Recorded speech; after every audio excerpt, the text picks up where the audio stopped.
I don't have any return.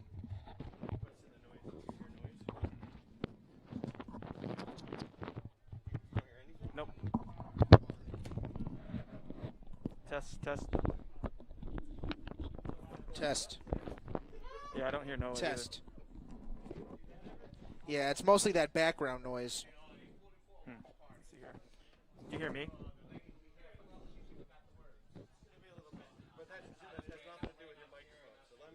Test. Okay, so they can hear me. Okay. We're going to proceed as if we are. Yeah, of course. I mean, we got time. They're not ready anyway, so.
Knock it out, Red.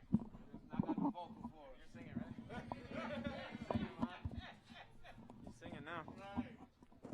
So can you hear me? You want to test yours? Test, test. can't hear you. I can't hear. No.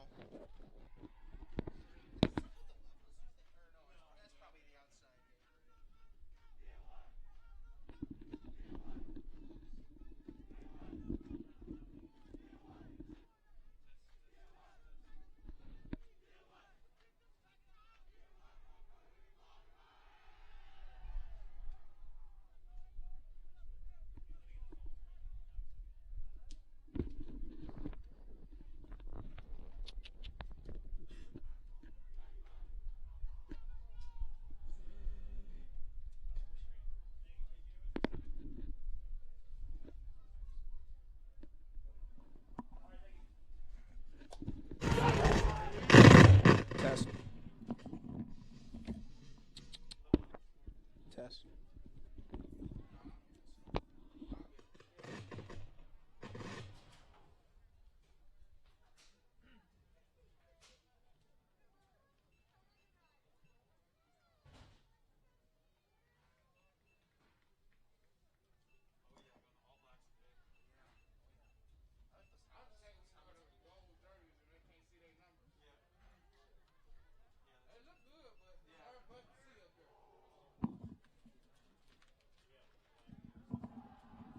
Oh my God, yeah, no chance.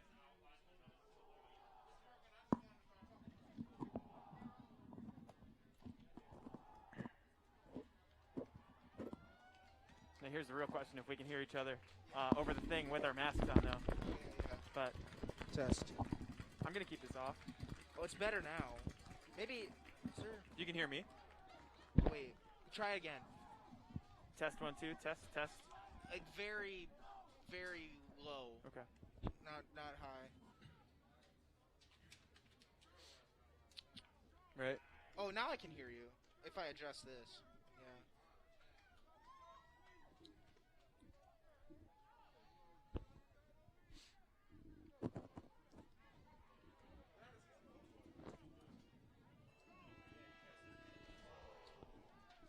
Well, maybe that's the crowd mic.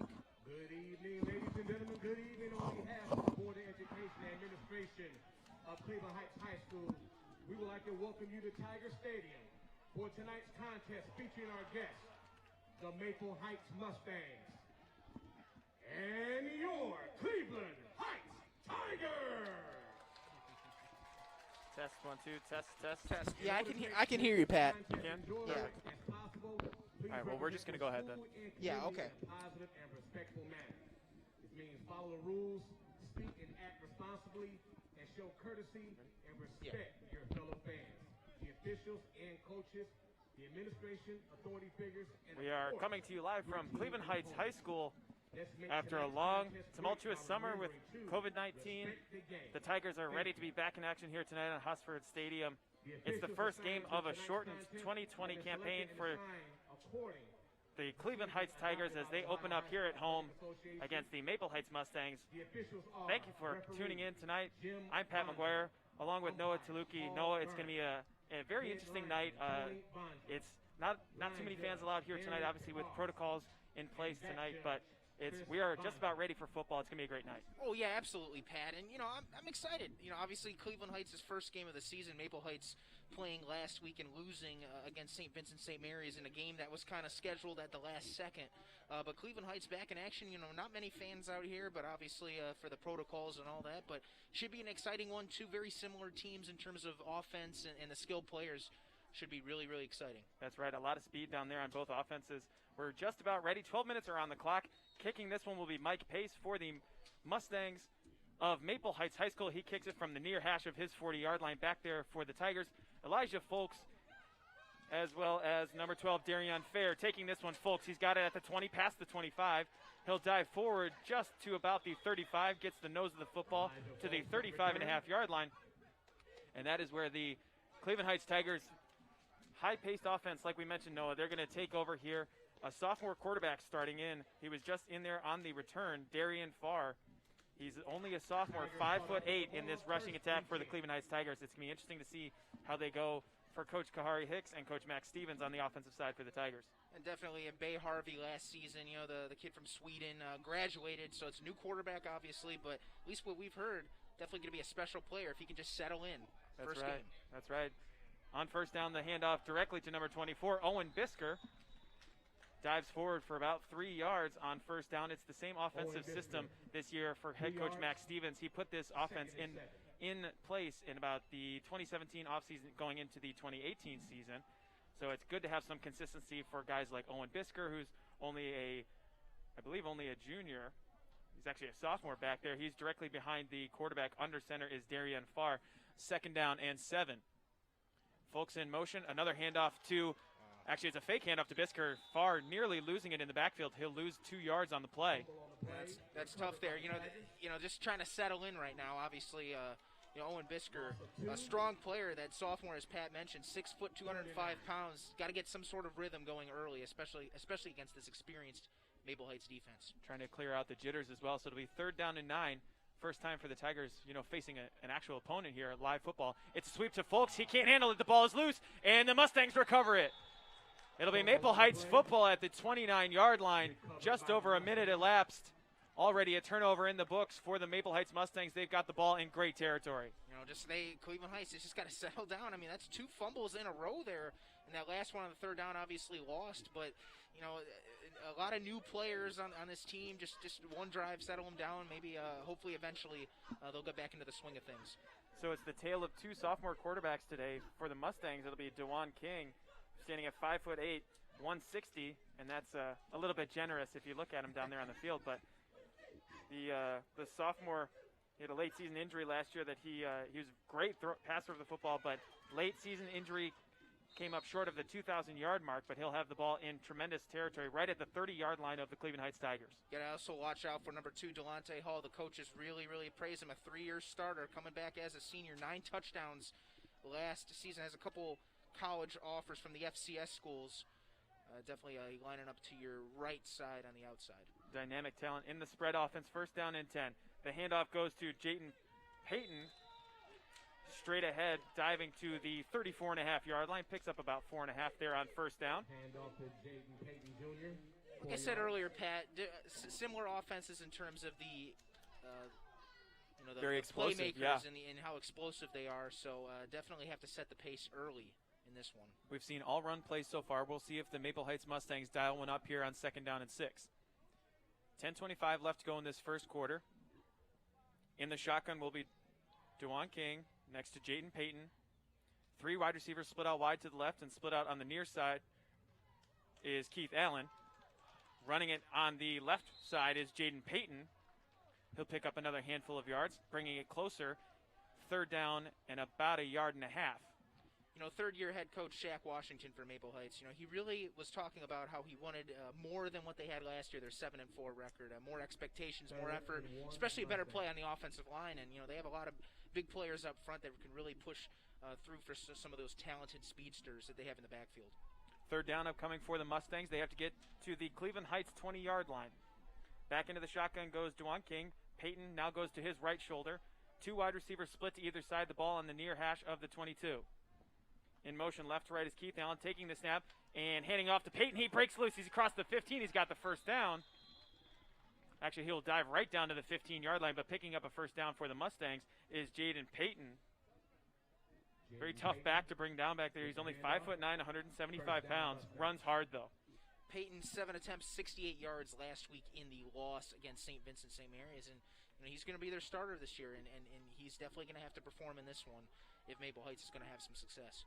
We've seen that speed so far for the Mustangs. 9:15 left to go in this first quarter. First down and 10 from the 22, from the 15-yard line, excuse me. In the shotgun there, and throwing it wide was DeJuan King, intended there for James Murray,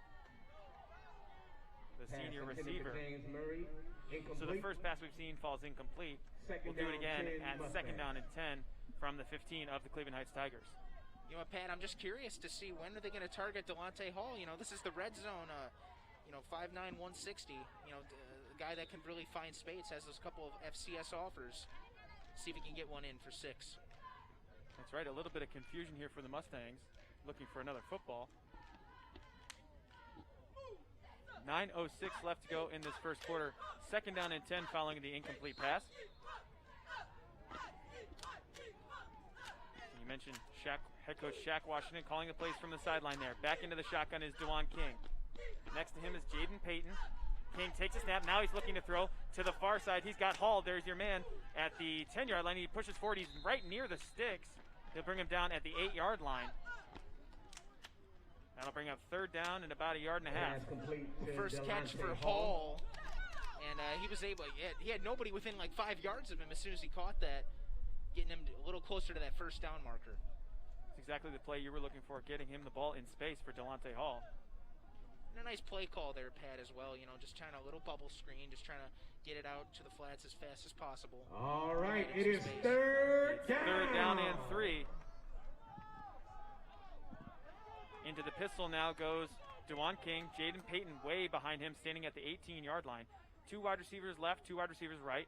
Man in motion, right to left. King in the speed option, flips it out to Payton. He's got the corner. He dives for it. He's into the end. No, he's short at the corner. It looked like he was in there. Interesting. But nonetheless, he picks up a first down. Does Jaden Payton? Jaden Payton Jr. Still a great Looks like they'll mark it at the 2-yard line. 1-yard line for the Mustangs. So it will be first and goal for the Mustangs, trying to capitalize on this Cleveland Heights turnover in the first quarter. Little option there from the quarterback, just being able to pitch it. Good smarts there. First and goal for the Mustangs, back into the shotgun. DeJuan King, Jaden Payton back there. King takes a snap, hands it to Payton straight ahead, and now he's into the end zone. Forging straight ahead and looking like a little bit of late contact there, but the Mustangs are into the end zone with 8:05 left to go in the first quarter. Mustangs. A 2-yard touchdown run from Jaden Payton. Jr. I'll tell you what, Pat, turnovers are key definitely in this game, and obviously Cleveland Heights with those mishaps at the beginning of their drive, and Maple Heights really just capitalizing inside the 50-yard line. And will they go for 2 here? Looks like the Mustangs are lining up for 2. So DeJuan King, as that is the strategy of the Mustangs, to always go for 2. DeJuan King in the shotgun. He's got Jaton Payton to his right. 1 wide receiver split out wide right. Fake handoff to Payton. Wow. And in the flat there, wide open, was number 24, Greg Parker Jr., the tight end, in for 2 points. 2-point conversion. Wow, good. just like that, Maple Heights Greg Parker Jr. trying to avenge their loss from last season to Cleveland Heights, 21-12. Interesting there, right down the field. They go for 2 every time. No kicker on this team. It's going to be interesting to see how Cleveland Heights counters back, especially if they get in the rhythm. Obviously, Cleveland Heights has a kicker, so it'll be interesting to see if they decide to go for 1 a lot, or if they'll try to go for 2 to counter what Maple Heights is doing. The strategy will be interesting for head coach Max Stevens.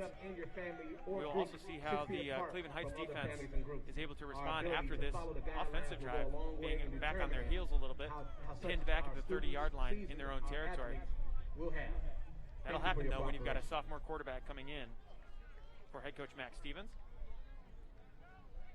So 8-0 is now the lead for the Maple Heights Mustangs.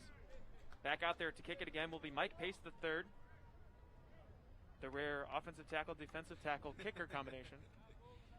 Well, you think about like Toe Groza back for the Browns back in the 1940s. That's Hall right. of Famer in his own right, both at kicking and offensive tackle. So back there deep to receive is Elijah Folks and number 11, Jeremiah Dillard for the Tigers. They both are standing at the 15-yard line. Here comes the kick from Pace. End over end, that'll bounce at about the 25-yard line. Picked up by Dillard. He's going up the middle across the 30. He's got to the 32-yard line before he's bottled up there. Pace landed that one in the perfect location, right in the middle of the 2 hashes. Dillard and Folks couldn't necessarily go for it, but Dillard recovers, returns it out to the 32-yard line. If you're Cleveland Heights right now, you got to really settle in. You know, don't let this moment be too big. 7:59 left in the first. You know, plenty of time to try to get settled in this game. Just let the jitters come out of you, Pat. And that's exactly the message from head coach Max Stevens. It's only been 4 minutes. A lot of football left to play. First down and 10 from the 32 for the Tigers. Under center is Darian Farr. He takes the snap. It's a run play going right across the 35. Diving there was Owen Bisker. Coach Max Stevens raves about the way that Owen runs. Only a sophomore, but he ran really hard last year as a freshman, got some big plays in the Shaker Heights game. The Cleveland Heights routed Shaker Heights last year. Big play from Owen Bisker in there as well. He also gained 25 pounds of muscle, too, That's right. So really bulking up. Jet sweep to Elijah Folks on the right side. He's got the 40, he's got the 43. First down across the 45-yard line. Folks, one of those big play Elijah players. Folks. Any part of the game, he can break out and go First for 60, down, go for 80. Tiger. Really long plays in this game. Definitely a player that the Maple Heights defense has to look out for and account for on every play. That's right, so first down and 10 from the 45-yard line. Fair takes a snap, hands it off to Bisker again. Left side off the tackle, he'll get to the 49-yard line. Gain of 4. You know, something I noticed, Pat, earlier, really for both sides, everybody's Owen finishing Bisker, their gain of blocks. You know, 4. they're going to the whistle. Second Both of and them, I could 6. tell, really are focusing on those fundamentals. That's right. Especially up front with the blocks. Definitely Cleveland good Heights- to see early on. That's right, Cleveland Heights has a very big offensive line there. A lot of returning players as well. And some movement. Looks to be encroachment on the Mustangs. You know, that was smart there by Cleveland Heights to do that because, you know, every play has been on the same play count the entire time. And I know, Offside on you know, the this defense. defense can be very jittery at times. That's right. And it's able to see, you know, Still from, instead of second down second and and 6, 1 for the it's going to be from 2nd and 1, a lot more manageable. And now the Tigers across midfield for the first time today. 7 minutes remaining in this first quarter. Fair will go under center with second down and 1. Folks in motion. It is a handoff to Folks going right side. Losing ground. He is bottled up there in the backfield. Getting to him quickly was Davion Evans. Flag on the play. Late flag comes flying in. Davion Evans had that play tracked the whole way. Tackled Folks for a loss, but we'll see what that penalty marker is. The score is 8-0, holding on the Cleveland Heights Tigers. So that'll back up the offense for head coach Max Stevens. One thing I've noticed about Folks, you know, very talented, but he is running a lot east and west. It's definitely important, especially in this game against this ferocious Maple Heights defense. Got to run north and south. You know, I saw right. that especially on that one. I know there was a holding there, but definitely more of a north and south runner, more like Owen Bisker is. That's right. Last year, the Tigers, their advantage in the offense was Bay Harvey had that deep ball potential at any given time, and some vertical threats.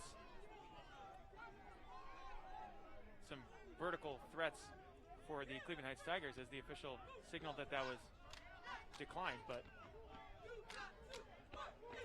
so we'll do it again. It's third down. The line to gain is the 45-yard line of the Mustangs. Sweep play for Brashawn Haskin. He's going left and across the 50 before being brought down. Should I take that back? That was Sincere Davis, the senior for the Cleveland Heights. 5-yard run. Interesting play. Interesting play call there, Pat. You know, I thought they were definitely going to throw it there, especially using those weapons that they have. But looks like Coach Stevens really trusting that offense that he set in a couple of years ago on that one. That's right. So out to punt for the Cleveland Heights Tigers is Vince Holland, 5'11 junior. He's standing at his 37-yard line. Just under 6 minutes left in this first quarter. Snap is back. Holland kicks this one. It's a low line drive, bounces at the 35, takes a good bounce for the Tigers, and it is taken by the Mustangs. Taking that one back there was Delonte Hall. Very dangerously done, but he's able to get it back out to the 15-yard line. So that's where the Mustangs will start their second offensive drive of the evening. For a minute there, Pat, it seemed like he had sort of waved his hand up a little bit, maybe like a fair catch a little bit, but maybe it was just a little not enough to catch the referee's attention. It caught mine, at least. That's right. Delonte Hall, very speedy player back there, as we mentioned. Vastly different starting positions for the Mustangs in their 2 drives. They will start this second offensive drive of the first quarter at the 15-yard line.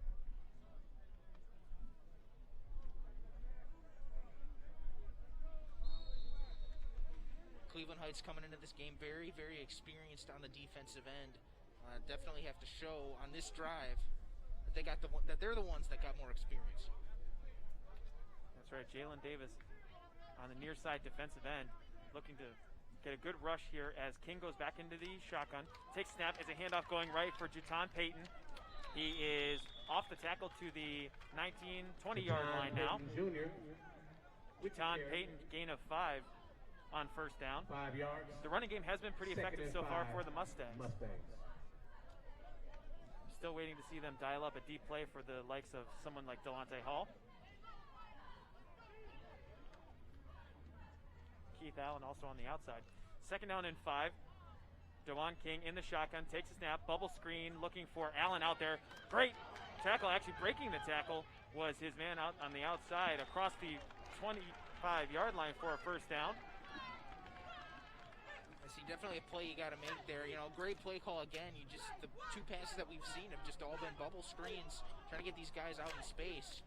But got to make tackles, you know, definitely, especially from a very experienced defense like Cleveland Heights. That's right. Bryshawn Haskin was the one who picked up the first down for the Mustangs. He brings them out to the 26-yard line. First down and 10. 4:50 remaining in this first quarter. Ball is marked at the far hash. James Murray and Keith Allen split out wide left. DeJuan King in the shotgun. Man in motion right to left. Another handoff to Jaton Payton. The elusive back will only be able to get to the 28-yard line there before he is brought down by Keyshawn Madlock.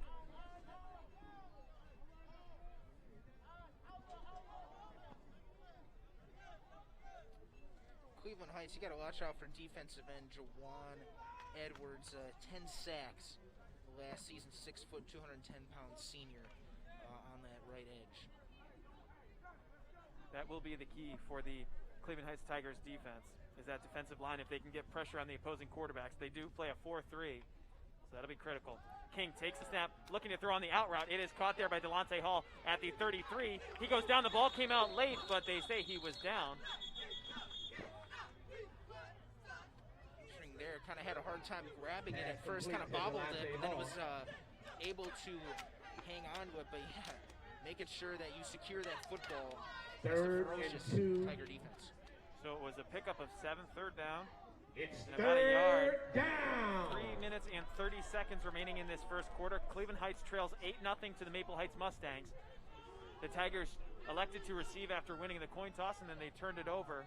Maple Heights offense quickly went to work, putting up 6 and then 2 more with the offensive 2-point conversion. And they pick up yet another first down, as that one was a handoff again to Jaton Payton, who's been very consistent so far for the Mustangs. He picks up the first down out to the 39-yard line. Wow, I mean, it just seems like Cleveland Heights just cannot get a stop right now. That Maple Heights Mustang team really rolling right now, especially really starting from the get-go after that Cleveland Heights fumble. So another first down at the 39-yard line of the Mustangs. In the shotgun is DeJuan King, and it is another handoff to Payton going left. He is wrapped up there by Jacob Bingham. Jacob Bingham with the hit. Defensive lineman really moving out there. He started left, had to come back right to make that tackle. Definitely the best hit of the game so far for Cleveland Heights. Hopefully something like that maybe will spark this Tiger defense. So second down and 9 from the Maple Heights 40. Second down, 9, Mustangs. 2 minutes and 15 seconds left to go in this first quarter. 3 wide receivers split out wide to the right. King and Payton again in the shotgun. On the near side again for the Mustangs is Keith Allen. And the snap is fumbled by King. He'll have to go down and recover it at the 32. So a wasted play for the Mustangs. It'll bring it back behind the original line of scrimmage, all the way back to the 34-yard line. Yeah, definitely if you're back there, have to make sure you look at the football completely when it comes to you, because some quarterbacks, what they do is, you know, they tend to look up before the ball is even get to them. Definitely key. It seemed like it was like that on that play. Down! Third down and 15, a big play for the Cleveland Heights Tigers defense here.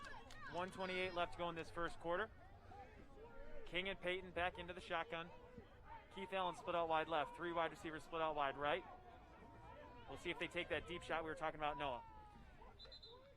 And whistle before it's a timeout taken by the Mustangs with a big 3rd and 15 upcoming. Mustangs, their first timeout. So the first timeout taken by the Maple Heights Mustangs. Fans, please remember that spectators are required to follow state requirements that their own health and safety as well as safety We'd of like to others. thank all of our sponsors Please be here sure on that you're wearing a face covering for at listening all times. here at Thank you again HeightsTigers.com, for your Nova Title commitment Agency, so as that well the as student athletes can Cleveland continue Heights with their Dental. season. Cleveland Heights Dental is proud to sponsor Cleveland Heights Big shout out Athletics. to our Give them a sponsors. call at Thank you to Dr. 216-791-5191 for or the visit continued support of the Cleveland www.cleheightsdental.com. High School We'll take a athletic quick break program. here as the Maple Heights Please be Mustangs sure have a to visit timeout with Heights 3rd and Dental 15 for upcoming. all your dental needs.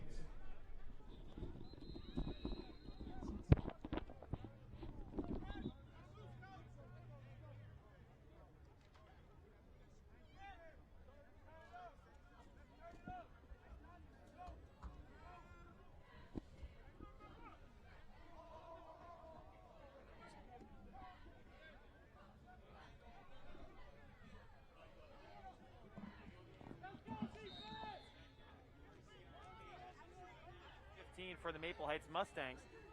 With 1:15 left to go in the first quarter, they will go with an empty set shotgun. DeJuan King back there, 2 wide receivers left, 3 wide receivers right. Nearly a false start, but King looking to throw. He's flushed out of the pocket. He's rolling right, and he's going to have to get rid of it. Breaks a tackle. He'll get back to the line of scrimmage and then get pushed out of bounds late, and a late flag comes in. The Tigers might have just bailed out the Mustangs there.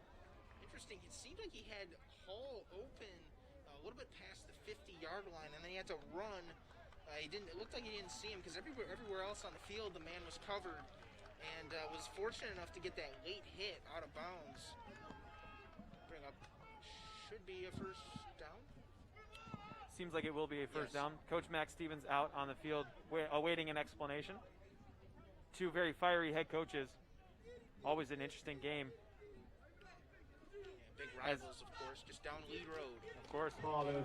And that is a late hit out of bounds. So the ball will go on to the Cleveland Heights side of the 50-yard line now. The ball spotted at the 47-yard line with 1:03 left to go in this first quarter. Definitely can see the speed on both sides of the ball. Even that defense, very aggressive, very speedy. Hard collision near that 45-yard line. So first down and 10 again for the Mustangs. King back into the backfield in the shotgun. He takes a snap, rolling left. It's a new running back. He's got space across the 45-40, and there he goes. That's number 6, Burton Cruz. He's still got space, and he's into the end zone. What a run there from all the way from the 47-yard line. Number 6, Vertner Cruz. Touchdown, Mustang. Crazy right there, Pat. You know, it seemed like the Cleveland Heights defense was just sucked into the middle of the field, and then they bounced right outside, and Cruz took the distance, just using that speed, like we mentioned, Pat. That's right. You know, Maple Heights has a lot of speedsters and a lot of depth at those positions. He kind of came out of nowhere. Cleveland Heights got to play catch up now. That was the first play that Vertner Cruz had on the field, and he breaks it for a big 47-yard rushing touchdown. 45 seconds remaining in this first quarter. The score now 14-0 as we await the 2-point conversion attempt from the Maple Heights Mustangs.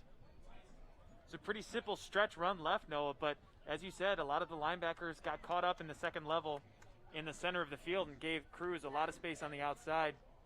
Great downfield block from Keith Allen opened it up. So 2-point conversion.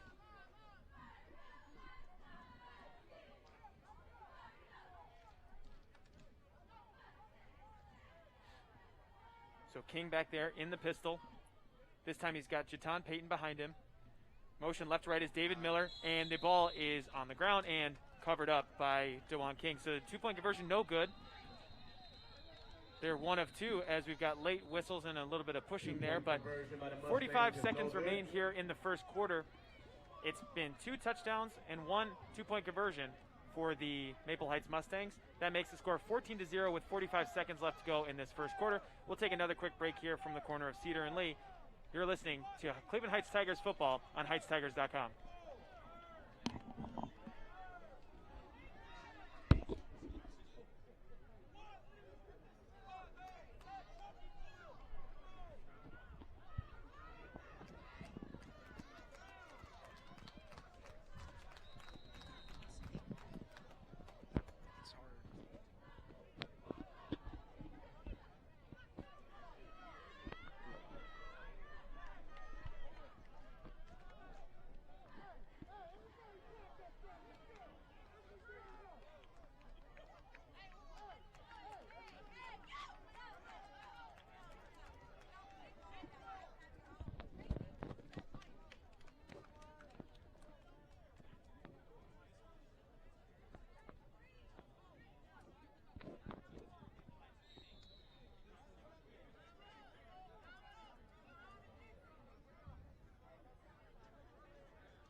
penalty on the Mustangs. Hopefully that's just a spark for the Tigers.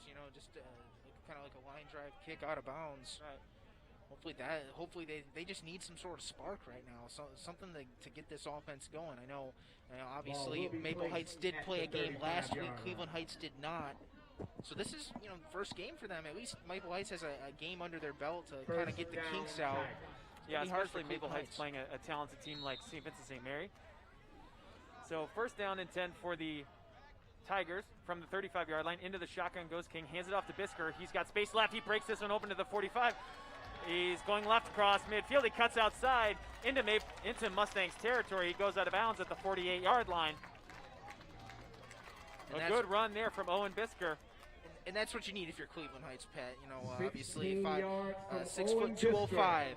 Owen Bisker, the sophomore, showing off the wheels there. He's got a lot of strength, but he's showing off his speed too, just bouncing it out to the left side. Great protection from the offensive line as well. Yeah, good vision from the sophomore as well. Back into the shotgun. Goes Darion Farr. He takes a snap. He will run it forward across the 45. That was Sincere Davis. Darion Farr on the run. I wonder if that was designed, Pat, because the snap was a little above his head. He kind of one-handed rebounded that, it looked like. And then he took it up the middle. Good gain, though, 6 yards. I was wondering if that was designed or not, but he'll take it nonetheless. Yeah. So second down and 5 with just above 10 seconds now. Fair running it left side, tries to bounce outside. An ankle tackle there made by number 15, Ed Johnson, the blitzing linebacker, just as the first quarter expires. That'll be the end of the first quarter. So Darion Fair just barely back to the line of scrimmage. Maybe he gained about a foot or so, but 14, after 12 minutes Tigers, of play, 0. it's been all Maple Heights Mustangs so far. 14-0, 2 touchdown runs. The Mustangs capitalizing on a Cleveland Heights turnover. After 1 quarter of play, the score 14-0, the Cleveland Heights Tigers trail. We'll take another quick break here on HeightsTigers.com.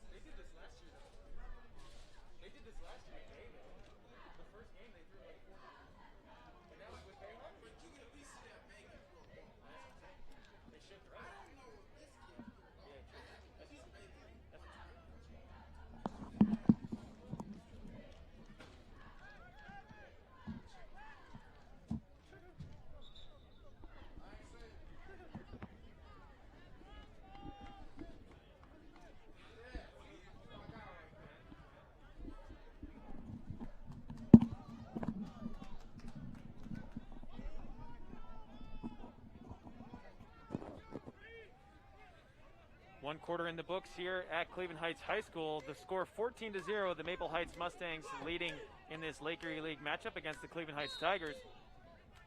It is third down and short, about third down and 3. Quick snap to Darion Fair, the quarterback. Hit, he's got space across the 35, just barely taken down by Mike Pace at the 30-yard line. Looked like Fair had a chance to take that one to the house there, Noah, but just an ankle tackle from Mike Pace. And definitely the best play of the game for Pace. And, Max Stevens telling us in the Cleveland.com preview that really, he's a special player and really showing off first big play for him all game. And yes, he would have gone to the house, I think, Pat, if he would have broke that tackle. So first down and 10 from the 30. Owen Bisker and Elijah Folks next to Dewan King in the Darion Fair, in the shotgun.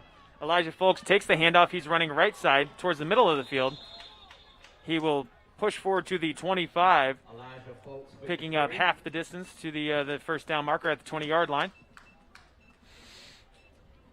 Folks, a very good runner in between the tackles, despite being only about 5'10", 5'11". That's what I think Coach Max Stevens really likes about the tandem of Elijah Folks and Owen Bisker. Not afraid to run inside the tackles, and they also have the speed to run on the outside. Second down and 5, handoff to Bisker. He goes left. He's trying to bounce it outside. He's got the 25 back to the line of scrimmage, pushing to the 21-yard line.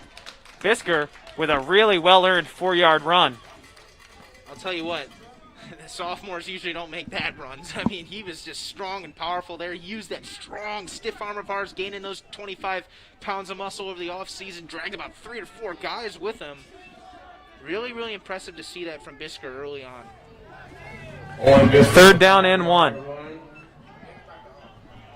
The Tigers have to get to the 20-yard line. Back under center is Darion Fair. Takes a snap, hands it right to Owen Bisker. He's got space. He's got the 15.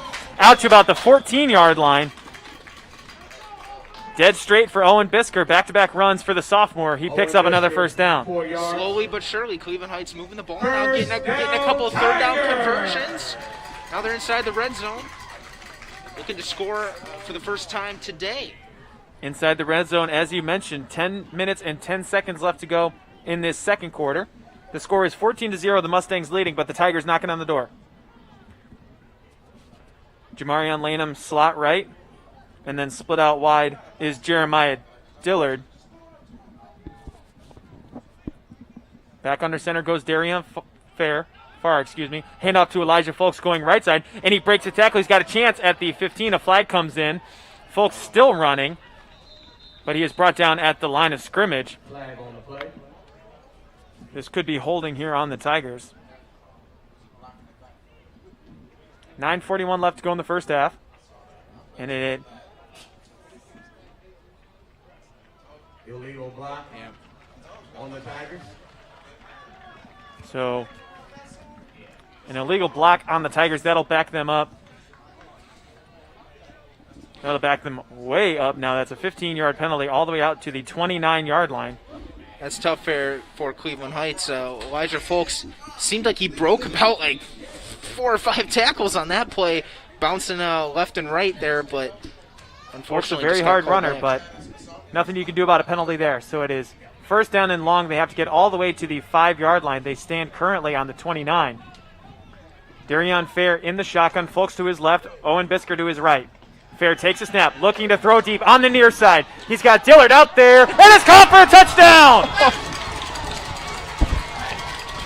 Oh my goodness, what a catch there from Cleveland Heights. The safety looked like the quarterback looked off the safety on the right side, and he was able to throw that and make a one-handed catch up in the corner of the end zone. What a play from Cleveland Heights. Touchdown, Tigers! And that's An a great incredible throw. exclamation point to put it back on the board. An incredible throw from Darion Farr. They were backed up all the way to their 29-yard line, lofting one right into the corner for Jameer Cliff. Snap is back. The kick is up from Vince Holland, and it is good. So that cuts the lead in half of the Maple Heights Mustangs, 14-7, with 9:15 left to go in the second quarter. The Tigers able to answer quickly.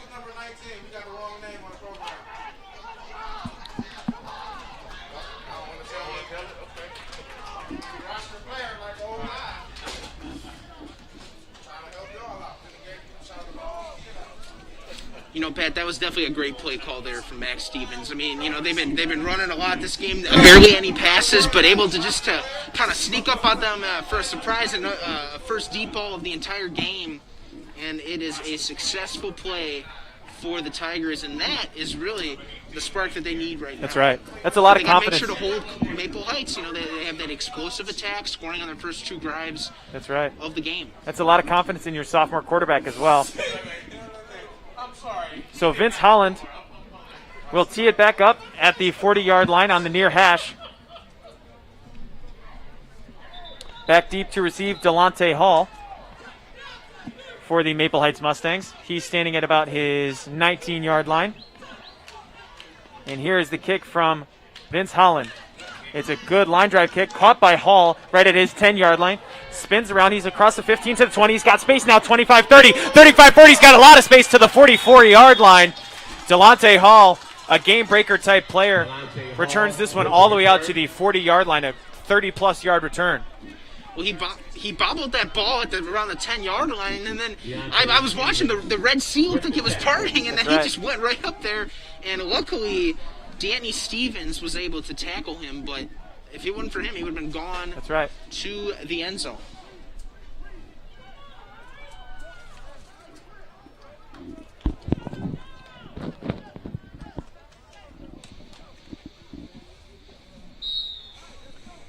So it'll be first down and 10 for the Maple Heights Mustangs at the 45-yard line.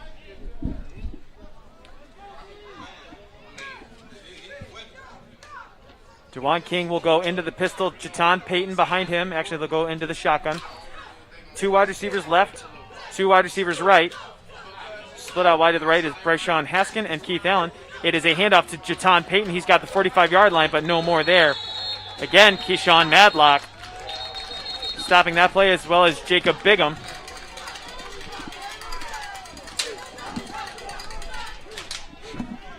$8:50 left to go in this second quarter. A little bit of momentum back on the Cleveland Heights Tigers side. It definitely seems like the defense playing with a lot more passion, a lot more energy on this drive so far. But definitely have a lot of work to do. There's a good stop there from the linebacker, Keyshawn Madlock. Second down and 10 with 8:30 left to go in the half. Delonte Hall goes slot left. Coming to the near side is James Murray, slot right. Keith Allen outside of him on the near side. Dewan King in the shotgun, takes a snap, hands it, fakes the handoff. He'll keep it himself. He's crossed 45, 40, 35, 30, and he's gone. Wow. There he goes, Dewan King all the way to the house. 54 yards, Dewan King. A tremendous fake handoff, and he takes it himself all the way. 54 yards, Dewan King. Unbelievable play. Yeah, that was incredible, Pat. I mean, just being able to read that defensive end, that's what you're taught in those read options. You know, you got to read that defensive end. And the whole defense seemed to just crash down in the middle of the field. And he was able to take that the distance. I mean, just showing off the speed that both sides have on the ball. We've been preaching about it all game, Pat, that there is speed on both sides of the field. And sure enough, Maple Heights cashing in after Cleveland Heights was gaining some momentum. There they were. So the score now 20-7 with 8:14 left to go in the first half. Another 2-point conversion attempt upcoming. The wide receiver on the near side is James Murray. Inside of him is Andres Cummings-Bird. In the shotgun is Dewan King. Next to him on the left is Jaton Payton. Keep an eye on Greg Parker Jr., tight end left. King takes a snap and a whistle before false start, so that'll back up the Mustangs on this 2-point conversion. Yeah, you can't have penalties like that on a 2-point conversion attempt, especially if there's no kicker for the team, because then you know sometimes teams will be like, okay, well, we're going to go for 2 here, but then when they're backed up even more, then they'll just say, well, we're going to kick. Well, unfortunately, Maple Heights doesn't have that option, so they're going to be backed up way far for this 2-point attempt. So this one will be back at the 8-yard line. 20-7 is the score. 8:14 left to go in this first half. Dewan King into the shotgun. Jaton Payton to his right side. Wide receivers split out wide right. David Miller and Delonte Hall in the slot. King takes a snap. He's looking left. He has a man open there. He's got it at the 5-yard line, cutting to the inside. But being tackled short, that was Keith Allen. Looked like maybe a little bit of a dig route, but coming up short there was Keith Allen, so the score will remain 20-7 as the 2-point conversion is no good.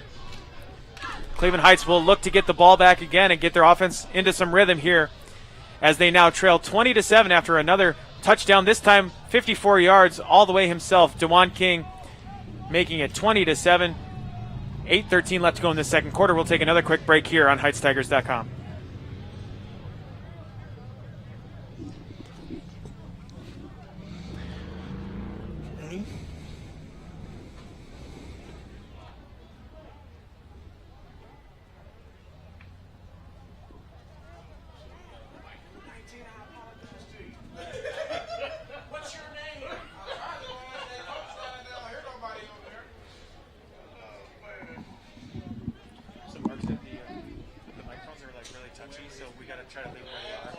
Was it? Our mics are like really touchy. Okay. Try to leave them where they are. Okay. It's really weird. No, I get it. Yeah. Okay. Back here on HeightsTigers.com, Mike Pace will kick it away again. The score now 20-7 for the Maple Heights Mustangs. Taking this kick is number 19, Nazir Pitts. He returns that one out to the 38-yard line. 8:05 left to go in the second quarter, so that is where the Cleveland Heights Tigers will take over from. Maple Heights, good job there on that kick return. To just swarm the ball, all 11 guys on that Definitely showing the defense. It's here to play. Their own 38-yard line. First down, Tigers. So the Tigers looking to regroup here as they send their offense back out onto the field. Darion Fair. Ball spotted on the far hash of the 38-yard line. Fair will start under center with Owen Bisker behind him. In the wing tee, Elijah Folks slot left. Slot right is Sincere Davis. Excuse me. On the near side is Xavier Pitts. Fair under center. Going in motion is Davis. Keeping it is Fair. Pitching it to Sincere Davis on the near side. Across the 40, across the 45. Diving out to the 49-yard line is Sincere Davis. He got some good run last year he was a backup quarterback, but he got in as one of the slot running backs in this triple option attack. Seems like Darion Fair really settling in now. You know, that was a great read there on the option there to pitch it to Davis. So picking up the first down was Sincere Davis there. Darion Fair will go back under center in the triple option. Folks to his left, Bisker behind him, going in motion is Folks. Hand off to Bisker. He's going right. He's got midfield, but doesn't look like he'll get a whole lot more than that. He'll gain a yard on the play with 9:38 left to go in this second quarter. Owen Bisker, gain of 1. Second down, 9, Tigers. Definitely key for Cleveland Heights to score on this drive, especially if they want to get back into take care of the football as well. Mm-hmm. Second down and 9. Fair takes a snap. It's another option. He'll keep it himself. Dives forward. He had a man outside for Jamal Russ, but he kept it himself and dives forward right back to around the line of scrimmage, about at the 49-yard line. And it didn't seem like there was a whole lot to do. That was well defended by Cleveland Heights, forcing them in the middle, and then on the outside they had that covered as well. Big third down here. Big stop there from Ravon Evans, the defensive tackle, 225, 5'11". So Darion Fair with the big third down and 8 upcoming. 6:44 left to go in this second quarter and rolling. Under center is Fair again in the triple option. Takes a snap. He's looking to throw. He's got nowhere to go with it. He's coming to the near side, still looking for a man. He gets a block now at midfield, cutting it back to the 45. He's got space at the 40, to the 35, to the sideline, 35, 20. And a huge gain there from Darion Fair all the way to the Maple Heights 19-yard line. Drive by drive, Pat, it seems like Fair is just maturing throughout this game and really just doing well on the fly here. And, I think he did a good job just rolling out to the left and was kind of looking downfield to still throw. That's what you're taught as a quarterback. Don't just keep it and run all of a sudden. You got to look downfield, look off the safety, and then take off if nobody's there. The out route was covered there, so he decided to cut it back and made a big gain out of it all the way down to the 18-yard line. 6:12 left to go in this second quarter. Checking back into the game, Sincere Davis. Darion Fair back into the shotgun. On the near side, split out wide left is Jeremiah Dillard. And it's a run play left. Taking this one is Aganon Wilson. Wow. And he dives into the end zone, breaking tackles all along the way. Number 25, Aganon Wilson. We've got a dandy here brewing, folks. What a run there. Powerful run for Agion Wilson for Cleveland Heights. I mean, that was just a simple play up the middle. He bounced it out to the left. He was able just to bulldoze his way into that yellow end zone. As Cleveland Heights setting up to kick the PAT. Great effort there from Wilson. So Aginon Wilson dives into the end zone, and here comes the extra point attempt from Vince Holland. It is up and it is through. So the score now narrowed to 20-14. The Tigers with a big score there. 5:53 left to go in this second quarter, bringing the lead back to 6 points. With 5:53 left to go in this first half, the Tigers, Aginon Wilson diving into the end zone, brings the Tigers closer. We'll take another quick break here from Cleveland Heights High School. You're listening to Heights Tigers football on HeightsTigers.com.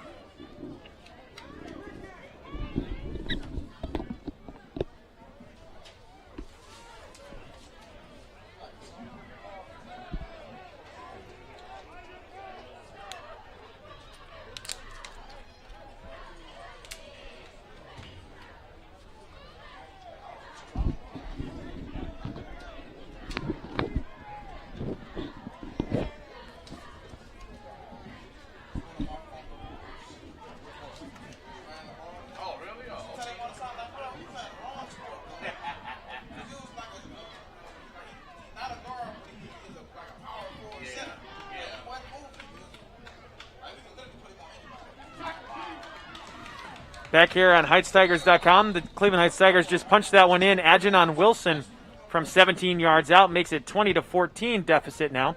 That kick from Vince Holland, low liner, taken at the 12-yard line. Delonte Hall back there. He has nowhere to go. Actually, returning that one was James Murray on the return, but bottled up right at about the 21-yard line. Back out on the field comes the Cleveland Heights Tigers defense. And the main goal here, keep the Mustangs out of the end zone. They've scored on 3 offensive drives already here in this first half.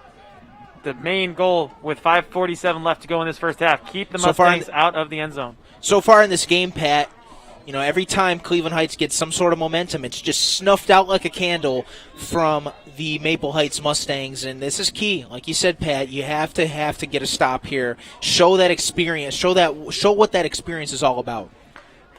Like you said, Noah, that last score, DeJuan King, 54 yards all the way to the house, stomped out any momentum that the Tigers could have had. Back into the shotgun goes DeJuan King. Vertner Cruz to his left. He's got 3 wide receivers split out wide right and 1 split out wide left on first down. Looking to throw is King. He rolls out, rush to his right side, and that one batted away in coverage. Keyshawn Matlock intended for Keith Allen. Great pressure there from Cleveland Heights. He had really nowhere to go, nowhere to escape, even outside the pocket. He was trying to set up that little screen pass, it seemed like, but great coverage downfield also from the Tigers. So the clock is stopped at 5:41 here left in this first half. Mustangs, 2nd down and 10. Back into the shotgun goes DeJuan King. He's got Jaton Payton now on his left side. 2 wide receivers split out wide to either side. Going in motion is Delonte Hall left to right. It is another handoff, but this time Jaton Payton is bottled up in the backfield for a loss of 3 yards. Getting to the ball quickly was Aaron Colston. Lots of energy right now from Cleveland Heights. Big 3rd down, though. I'll tell you what, the running back, lucky enough to hold on to that. Seemed like there was a little bit of a funky little exchange there, but able to hang on to it at the last minute. Big 3rd down now for the Tigers defense. 5:15 left to go in the second quarter. DeJuan King back into the shotgun. Delonte Hall split out wide left as the slot receiver. Jaton Payton in the backfield. 3rd down and about 13. King takes a snap. He's looking to throw. He does throw, and it is caught at the 25-yard line, but brought down quickly short of the first down. That was Keith Allen on the reception. Pass complete to Keith Allen. Great job from Allen. You know, it seemed like that ball was about to be incomplete, but able to scoop it up just before it touched the ground. And then great tackle again from Cleveland Heights to make sure that they are stopped short. And first time that Maple Heights is going to be punting in this one. Nicely done there from the Cleveland Heights Tigers defense. As you said, 4:30 and rolling here in this second quarter. DeJuan King, the QB and the punter, he's got double duty going on. He stands at his 12-yard line. Take that back, that's his 17-yard line. On 4th down, snap is back. The kick is also gone. And that one is taken by Xavier Pitts to the near side across the 45-50. He's got space on the near side. 35, 30, 25 before being knocked out of bounds. I'll tell you what, Pat, 2 Maple Heights players collided with each other at the 50-yard line. I think that's what helped the punt returner get to that outside edge. You know, it seemed like they just blocked each other, you know, out of nowhere, like a wrong team, you know, but was able to get a huge pickup after a really short punt from Maple Heights. And Cleveland Heights here on this drive could take the lead. Good starting field position, as you mentioned. The Tigers will start at the 25-yard line of the Mustangs. 4:02 left to go in this first half. In the shotgun is Darion Fair. He takes a snap, handing it off to Bisker. He's got the 25-yard line, maybe about another yard or so on first down, picking up a yard. That's the Tigers' MO here, though. They're going to run the football, especially with about 4 minutes left to go in this first half. Seems like they're going more of that shotgun with the 2 running backs to either side of Fair right now instead of kind of abandoning that triple option right now. 3:30 left to go in the second quarter. It is 2nd down and 9 from the 28-yard line. Darion Fair in the shotgun, takes a snap, hands it off. No, he keeps it himself. He tries to cut it back and looked like he was brought down by his face mask, but it's A loss of 2 yards there for Darion Fair, back to the 25-yard line. Yeah, it seemed like he should have maybe given it to Bisker there up the middle. It seemed like he would have gotten a little more yards. It was just swallowed up there by the Maple Heights defense. Huge, huge third down right now if you're the Tigers with 3 minutes remaining. Just under 3 minutes now, as you mentioned. Big third down and 10 here. They've got to get to the 15-yard line of the Mustangs. Defensive line nearly jumping off sides, but Darion Fair will be in the shotgun. He's got Edgenon Wilson to his left side, Owen Bisker to his right. Jamarion Lanham split out wide left, and it is another run play. Edgenon Wilson, he breaks free at the 25, out to about the 19, I should say. But fourth down coming. I don't see the Tigers kicking this. I do see them going for it here with 2:35 left to go in the half. Oh, yeah, and I 100% am on board with this, Pat. You know, they obviously they need the touchdown here for sure, and they need to keep their momentum going. So fourth down and about 5 for the Tigers. 4th and 5. Checking into the game is Sincere Davis. He'll go slot right. Out wide right is Jeremiah Dillard. In the shotgun is Darion Fair with Bisker to his right, Elijah Folks to his left, and looks like a timeout will be called by the Mustangs. 2:21 left to go here in this second quarter. The Tigers with a critical fourth down and 5 upcoming. They trail the Maple Heights Mustangs 20-14. You're listening to Cleveland Heights Tigers football on HeightsTigers.com.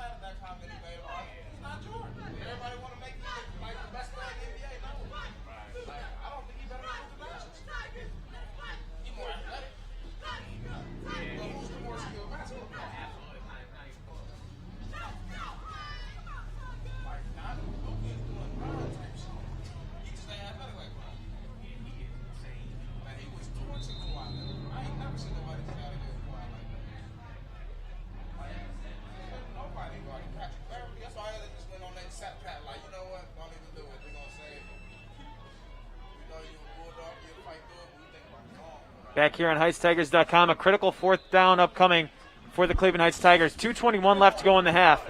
In the shotgun is Darion Fair.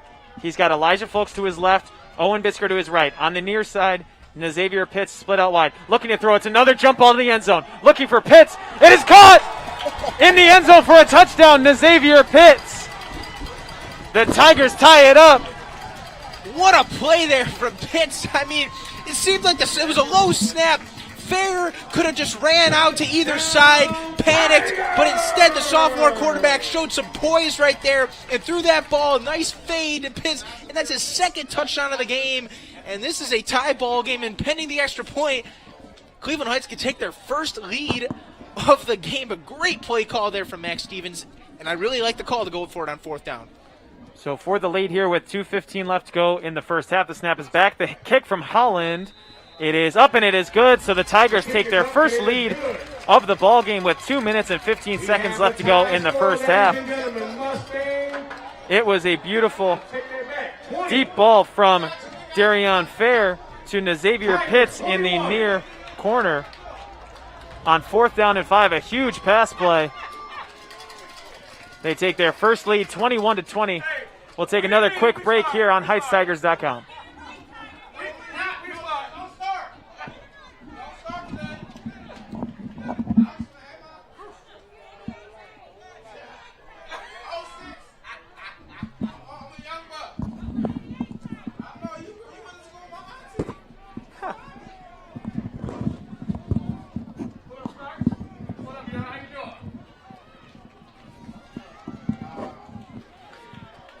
Back here on HeightsTigers.com, the first lead for the Cleveland Heights Tigers. And we've got a whistle just before the kick goes away from Vince Holland. And looks like, are there 12 men on the field for the Tigers? We await the call. 2:15 left to go here in this second quarter. The Tigers just now took their first lead. Darion Farr finding Xavier Pitts for a 20-yard completion into the near corner for a touchdown. 21-20, the Cleveland Heights Tigers come roaring back. So Vince Holland will be back there to kick it away again. He's through that one, a low liner, bounces at the 20. Delonte Hall will take it again across the 20, 25, 30, trying to cut to the 35. He's there, but that's about all he'll get to, about the 36. Some late pushing there with 2:09 left to go in this first half. Yeah, a lot of emotions out there for both sides. Just make sure to keep it calm. I know these guys are rivals out here, and the series has kind of gone back and forth in recent years, but making sure the emotions are controlled, especially for the second half, because it's going to be big for both sides. A great response from the Cleveland Heights Tigers. They went down early, 14-0, and 2 big touchdowns from the Maple Heights Mustangs, but the Tigers come roaring back here. 2 minutes and 9 seconds remain in this first half. We'll see if the Tigers defense can hold once more and bring that 1-point lead into the locker room here at Cleveland Heights High School. Back out into the shotgun goes DeJuan King. Jatan Payton to his right side. 3 wide receivers left, 1 wide receiver right. Handoff, that is to Vertner Cruz as he is taken down up high along the shoulder pads. Over there, that was by Aaron Colston. Vertner Cruz on the run there. Cruz already had a touchdown earlier in the game on his first play of the game. And showing off the speed again there. Great tackle from behind, though. Cleveland Very Heights. elusive player. Picked up 8 there on first down. 2nd down and 2. King looking for the deep ball. He launches it. He's got a man wide open. He caught it along the far sideline to the 20, to the 15. And the deep ball is completed all the way to the 13-yard line. Back there, that was number 7, James Murray. A good pitch and catch there from DeJuan King all the way to James Murray on the go route along the far sideline. Tell you what, that was great patience there from King. It seemed like Murray just kind of stopped for a minute, and then Stevens stopped with him, and then he just totally blew past Stevens, the cornerback for Cleveland Heights. Another big play for Maple Heights. So Cleveland Heights elects to take a timeout to try to regroup after that big gain of a play there. 1:27 left to go in the second quarter. Cleveland Heights holding on to a 21-20 lead, but Maple Heights in the driver's seat here. They're all the way down to the 13-yard line of the Cleveland Heights Tigers. We'll take a 30-second break here. You're listening to Cleveland Heights Tigers football on HeightsTigers.com.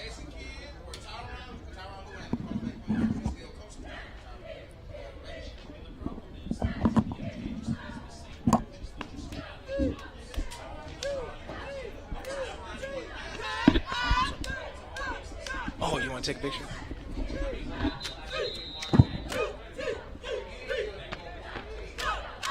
Thanks, man. Appreciate it. I'm gonna get your number after the game, or halftime.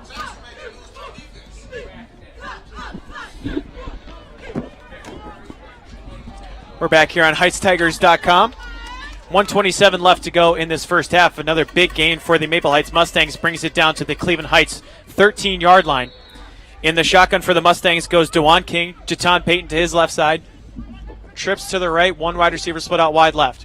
It goes to Payton. He's across the 15. He's got space now across the 10 to the 7. And a late block there going on from, that was Mike Pace. But 1:15 left to go. The Mustangs are out to about the 7.5-yard line. 2nd down and about 5. 2nd and 5 Mustangs. Knocking on the door again are the Mustangs.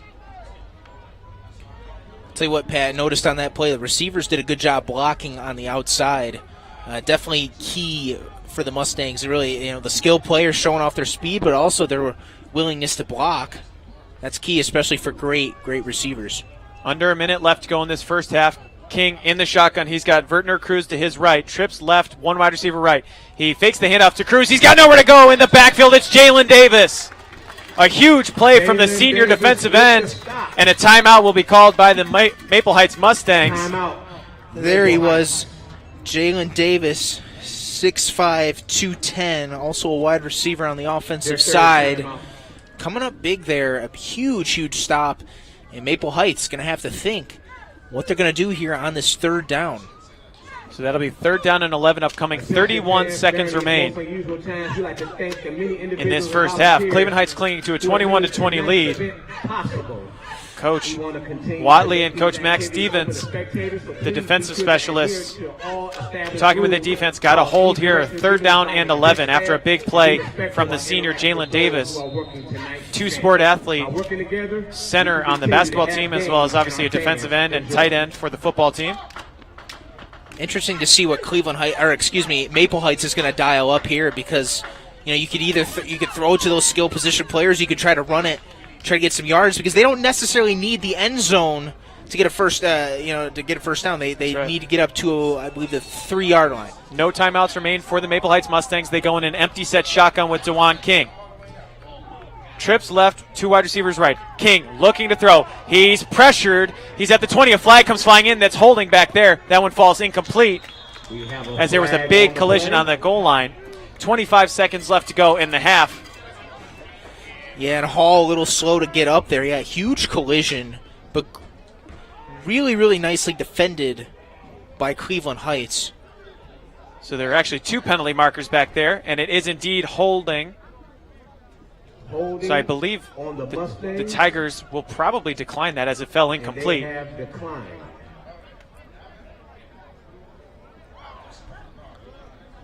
25 seconds left to go here in the second quarter. Coach Stevens deciding whether he'll accept or decline the penalty.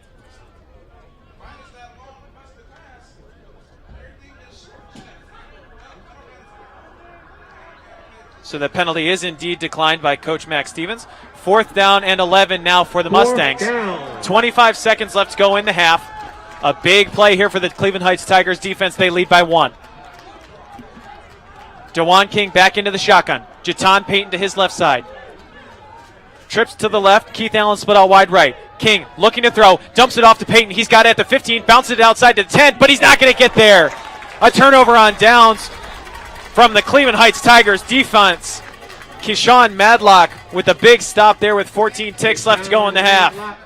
Tell you what, the defense for Cleveland Heights really starting to wake up, Pat. That was huge there. Had a couple big plays given up earlier in the drive, but when it mattered the most, which is inside the red zone, they came up and were really, really big there, giving Cleveland Heights a chance with 14 seconds left to extend the lead, but I believe it seems like they'll just kneel it. That should be a knee here with 14 seconds left to go in the first half. A great defensive stop there. The first good defensive stop for the Tigers of the half. Get some momentum heading into this halftime. The Tigers setting up in their offensive formation, but looks like they will be taking a knee here. 14 seconds left to go. And Fair does take a knee, so that will end the first half. The Cleveland Heights Tigers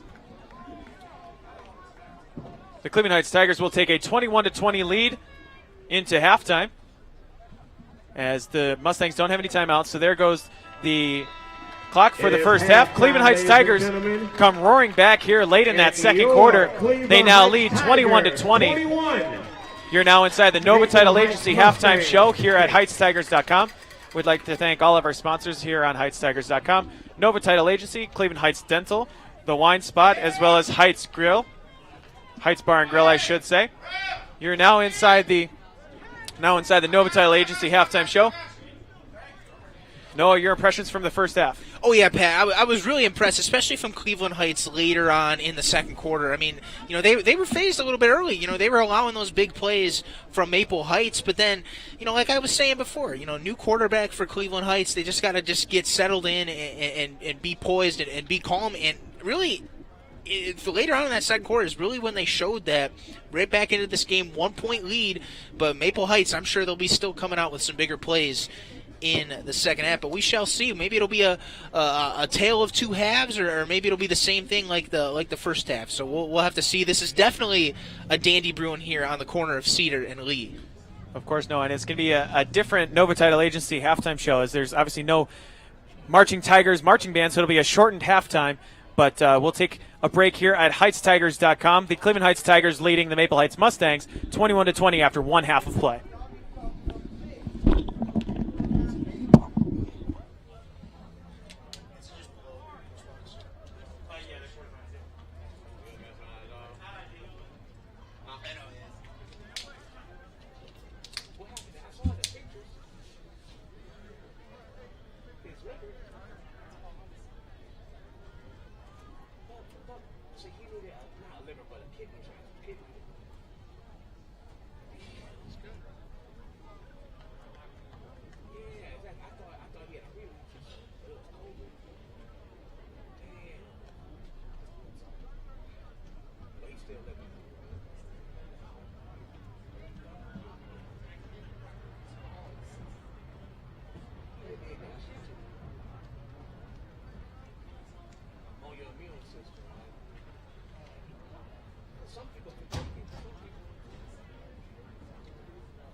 My headset's a little weird too. I've been just taking this one side off just to kind of hear him. Because I can't really hear Pat anymore. He said my mic is working fine.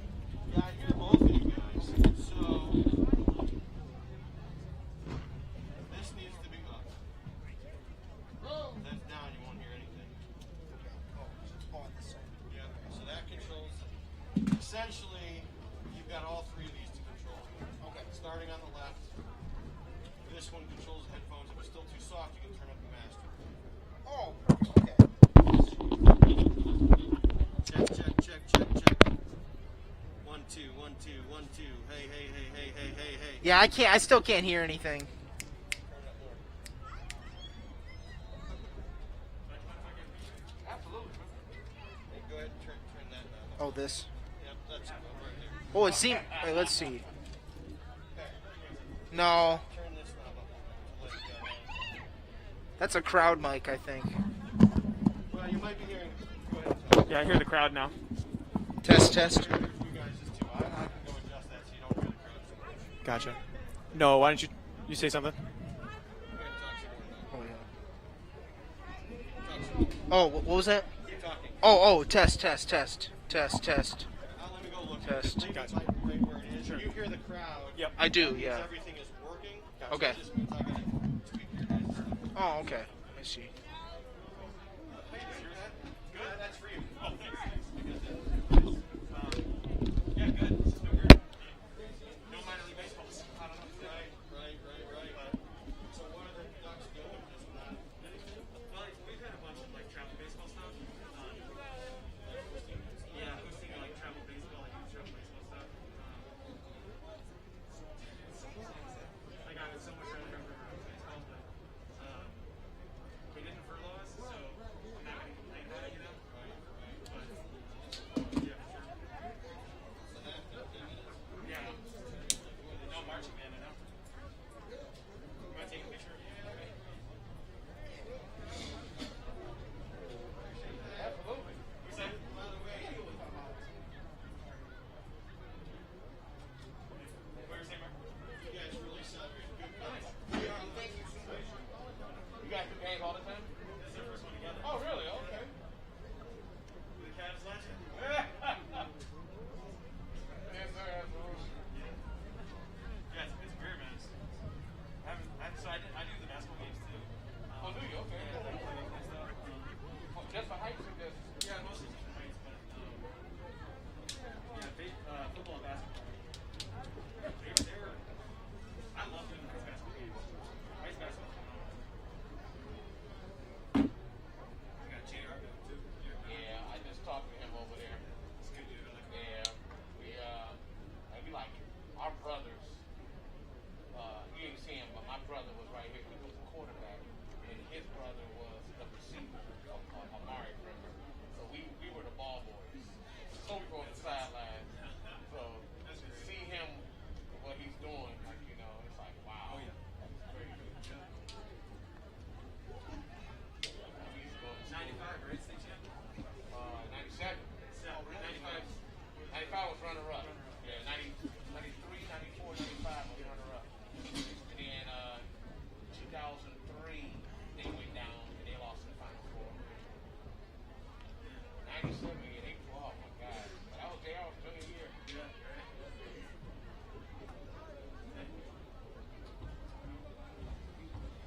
Do you know what year Mel Tucker graduated from here, the Michigan State's head coach?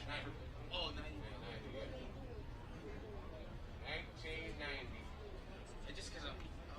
reading about he when they hired him, he was like, oh, wow, really nice, very nice.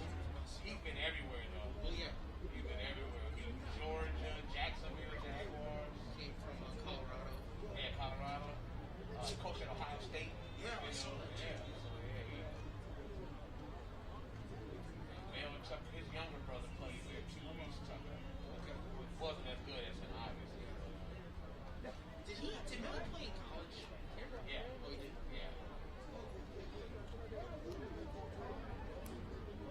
Played at Wisconsin. Right, yeah. Very young.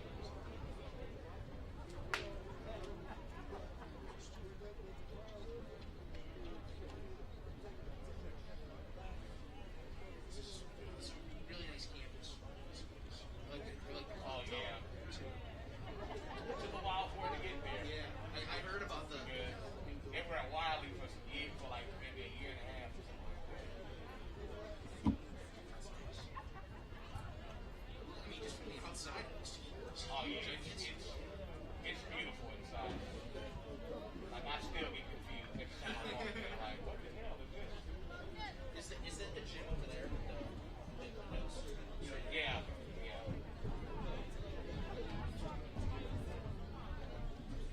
Great. Like the Kelsey twins, the Kelsey brothers are here.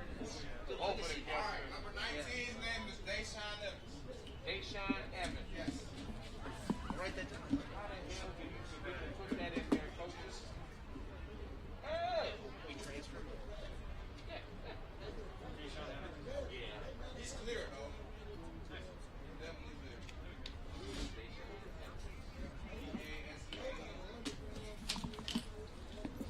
I'll apologize to his family right now.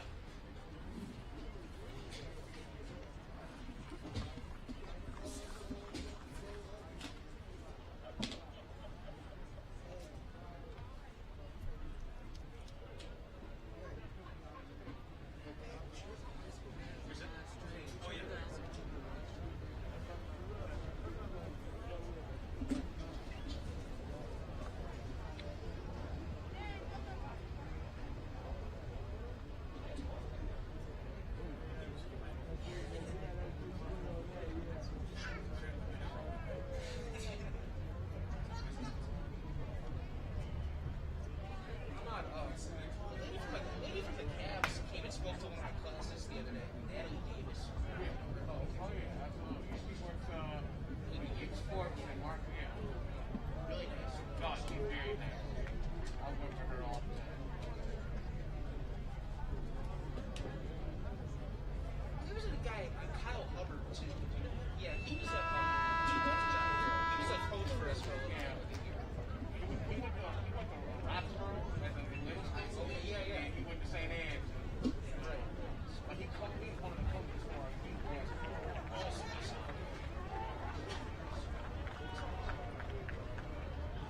We call it half court. That's what we call it.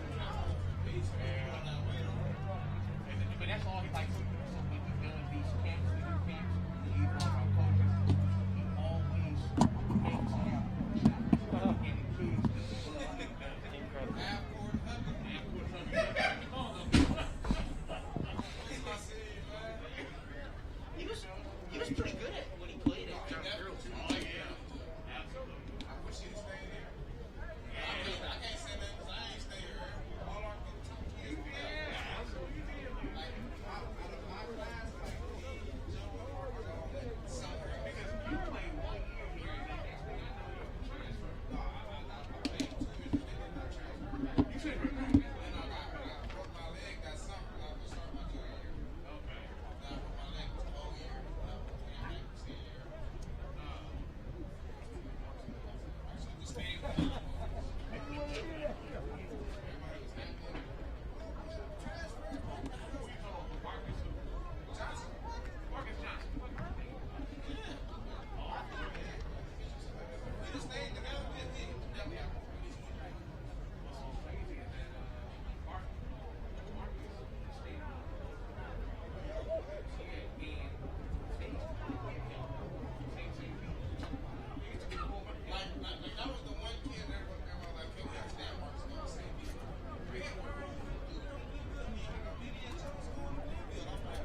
right, ladies and gentlemen, the third quarter is about to Back here begin. at Cleveland Heights High School. Mustangs After will be one half of receiving. play, it is 21-20. The Cleveland Heights Tigers lead over the Maple Heights Mustangs. Some big plays in that first half. Cleveland Heights, the very last play, scoring play, I should say, of the first half into the corner of the end zone. That was from Darion Fair, who started in the shotgun and threw up a deep ball for 25-yard completion to Deshaun Evans. That made it 21-20 near the conclusion of the first half. So Vince Holland will kick this one away. Holland, two-sport athlete, as well as a hockey player, kicker on the football team. Taking this kickoff for the Mustangs, they've got it at the 35-yard line. Returning that one out there was Delonte Hall. So the Maple Heights Mustangs will start trailing 21-20. They will start at the 37-yard line to begin this second half. If you're Cleveland Heights, you just got to stay within yourselves. You know, just like you played at the end of that second quarter, that big fourth down stop in the red zone. Just definitely just keep flying around the field and being able to stop any big plays. You can't have any big plays because then Maple Heights, they have a really, really good chance of punching in like they've done today on those big plays. So the Mustangs will start at the 37-yard line. And despite it being a shortened 10-minute halftime, it doesn't feel like there's any momentum really that has carried over. It's a completely new ball game here in the second half. And DeJuan King will start in the shotgun for the Maple Heights Mustangs. Jaton Payton to his right, takes the handoff across the 35 to the 40, breaks a couple tackles at the 45. He's got the first down to midfield. All the way out there, a hard run from Jaton Payton, picking up 13 yards on the first play of the second half, right to midfield. I'll tell you what, Payton only listed as 5'9", 175, but he was running like Bisker was earlier. Right. It's like a bigger back, but able to run between the tackles and be, that small of a guy. That really, really key if Maple Heights wants to have any success. So first down and 10 from the 50 for the Mustangs. 30 seconds gone here in this third quarter. DeJuan King in the shotgun. He's got Payton to his right side. Twin wide receivers to either side. King takes a snap, looking to throw. He's got a slant route at the 40. He's caught for a first down. Out there was James Murray all the way out to the 31-yard line. A pickup of 19 yards, actually to the 32 for a gain of 18. Well, just like that, 2 plays right there, now already at the 30-yard line. And a pretty simple play there, too, is twin wide receivers on either side, and they both ran slant routes. But King found James Murray in stride for a gain of 18 yards. Same formation now, first down and 10 from the 32-yard line. King takes a snap, fakes the handoff, button hook at the 25-yard line from Delonte Hall. He's got the 20 in the first down, spinning around the 17. He picks up the first down and going out of bounds. Seems like the play action is starting to work now for Maple Heights. They're starting to click on this drive offensively. And Hall not going down without a fight there. I mean, it seemed like gained another 5 yards just from the Cleveland Heights defender just trying to tackle him. So good effort there from Hall. So first down and 10 from the 17-yard line. King in the shotgun. He's got James Murray slot left, and he's got Keith Allen out wide left. Delonte Hall slot right.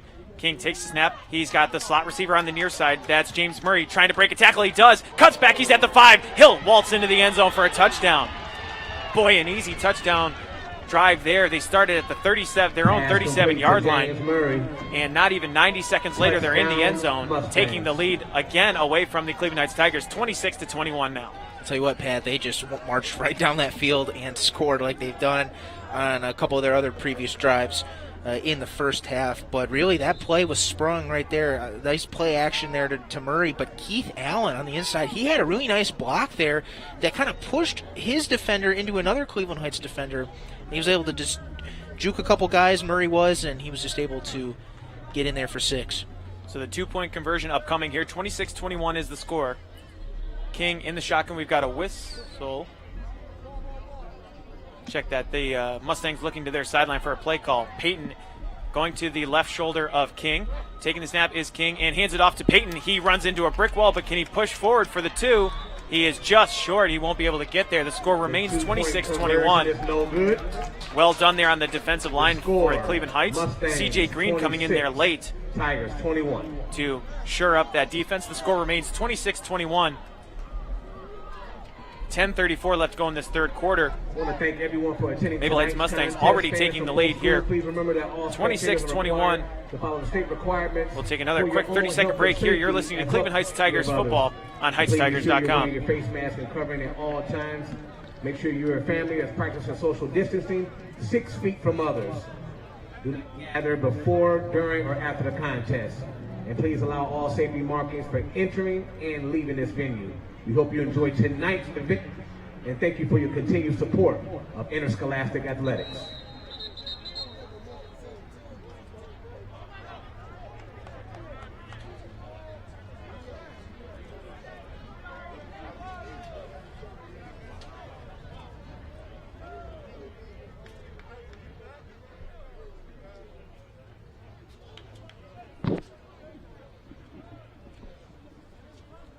Back here at Cleveland Heights High School, the score now 26-21. The Maple Heights Mustangs immediately taking the lead back here as we've just started the third quarter. A 63-yard touchdown drive, taking only a minute and 26 seconds. So Mike Pace back out to kick this one away from the 40-yard line. It's end over end, taken at the 20-yard line. That one is taken by Nazavier Pitts. He's across the 35, across the 40, across 45, breaks free the 50, 45, 40. He's gone along the near sideline. What a play, Deshaun Evans.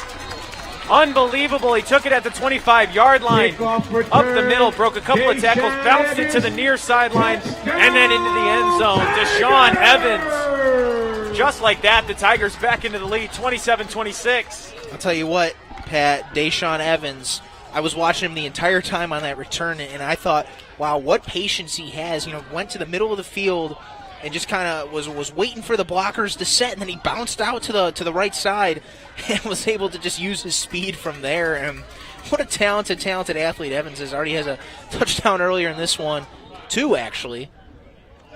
Great vision on that return as well. And Cleveland Heights just coming back with vengeance after that nice drive from Maple Heights. Just says, you know what, we're still in this game. We're not going down without a fight for sure. And that's exactly what we talked about in the pregame, showing off the athleticism of both sides. A long drive, only about a minute and 26 seconds from the Maple Heights Mustangs, but a tedious long drive there. The Cleveland Heights Tigers able to answer back in a matter of about 7 seconds. So Vince Holland back out for the extra point.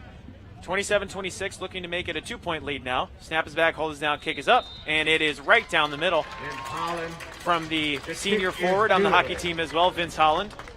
That makes it a 2-point lead, 28-26, as Holland is 4 for 4 on the extra points. I'll tell you what, Pat, I've noticed something on the extra points today. It seems like there's about 4 or 5 Mustangs in that backfield just as soon as they kick that ball. And the fact that they're getting that ball down just in time and making those extra points is very, very key on special teams, especially for if you're going up against a team like Maple Heights that goes for 2 every time. That's right. It speaks to the composure as well of Vince Holland being able to get that one away with the attackers, with the rushers coming towards him. Cleveland Heights actually has had some pretty good kicking game last year. Bay Harvey, Jack Dyer a couple of years back, but so far so good from Vince Holland. 4 for 4 on extra point attempts. He will kick this one away from the 40-yard line with 10:21 left to go in this third quarter. Geez, Bay Harvey, no pun intended, but was kind of like a Swiss Army knife out Right, there. He did everything, right. It seemed like, for them. Quarterback, he played a little receiver as well, the kicker, punter. Just couldn't take him off the field. That's right. He was the heart of the team last year. That 9-3 Cleveland Heights team. Holland, line drive kick. This one bouncing at the 15. Taken by Delonte Hall there. He bounces it to the right. He's got the 25-yard line. He's got an angle now to the 35-40, pushing it outside to the 43-yard line. On the return there, that was actually James Murray, number 7. 10-12 left to go in the third quarter. Cleveland Heights leading by 2 points, 28-26 now. Well, Pat, you could tell the special teams on the kick returns, they've all had really good returns today. Most of them going out to about the 35, 40-yard line. And obviously the one with Cleveland Heights just then for the score. But showing off the athleticism on both ends in the special teams game. That's a hallmark of the Lake Erie League with Maple Heights, Cleveland Heights, Bedford, Shaker Heights as well. Very, very athletic teams, high-scoring affairs. 28-26, we are not even 2 minutes into the third quarter here at Cleveland Heights High School. DeJuan King into the shotgun. Peyton to his right side, twin wide receivers to the right. Out there on the right is Keith Allen and James Murray. On the near side, Delonte Hall and Brashawn Haskin. From the 43-yard line, taking the snap on first down, the ball is loose. The ball is on the ground. Can King get it? It looks like King was able to recover it for the Mustangs. What reaction time there from the quarterback. Yeah, I'll tell you what, their King, it was a low snap at first, and then he was able to get it up. And then I think there was something that seemed like between the quarterback and the running back exchange, as simple as it looks, it's very, very important because just like that, it could result in a negative yardage play. So That's definitely right. very important to have that down. Especially on those read option plays where one player sees something, another player sees something else. Luckily, for the Mustangs, they were able to recover that football. So now it will be second down and about 16. Another read option. That one handed off again to Peyton. He bounces forward to right about the line of scrimmage, right at the 38-yard line. Now that defensive line for Cleveland Heights really getting some pressure All here. right, Tiger The third fans, and long it's that they're forcing, but watch out for those big play threats on the outside. Something that the defensive backs have to be aware of. So the Mustangs have to make the 47-yard line of Cleveland Heights. They go 3 wide receivers wide left, 1 wide receiver split out wide right. King in the shotgun. He's got Peyton to his left side. Third down and 15 from the 38-yard line. Taking the snap. King wants the go route. It's picked off along the far side. Taking it to the 35-30 on the far side to the 20-15. And now down to the 14-yard line, picking that one off. That was Chris Wilson, the defensive back, the senior. Tigers number 6. Just a miscommunication over there from quarterback to receiver. Chris Wilson was right there for the easy pick. It was a huge, huge play for Cleveland Heights, going for it on the third down there, and the deep ball there, and off the play action. And yeah, you're right, Pat. It did seem like a little bit of a miscommunication. That was very, very easy for Cleveland Heights, and they got it. 1st and 10 in the red zone, just like that. Beautiful interception from Chris Wilson. 8:33 left to go in the third quarter. Cleveland Heights with an opportunity to extend their lead, the 2-point lead they've got right now. They go back into that triple option. Darion Fair under center, Owen Bisker directly behind him. Split left is Elijah Folks. In tight on the right is Jalen Davis at the tight end position, as well as Sincere Davis. Fair takes a snap. He hands it to Bisker, going for it. He's got the 10 to the 6, upended at the 7-yard line. Some late pushing, and there's a late penalty on the Mustangs.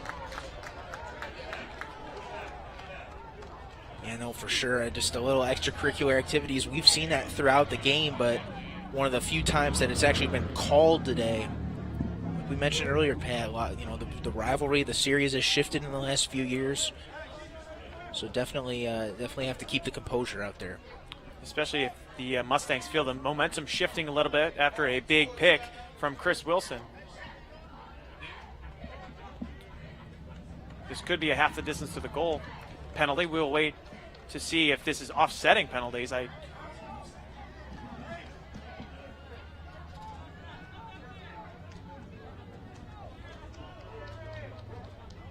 if they're offset, that means there was a flag on both? So just one penalty on the defense, so that'll be half the distance to the goal.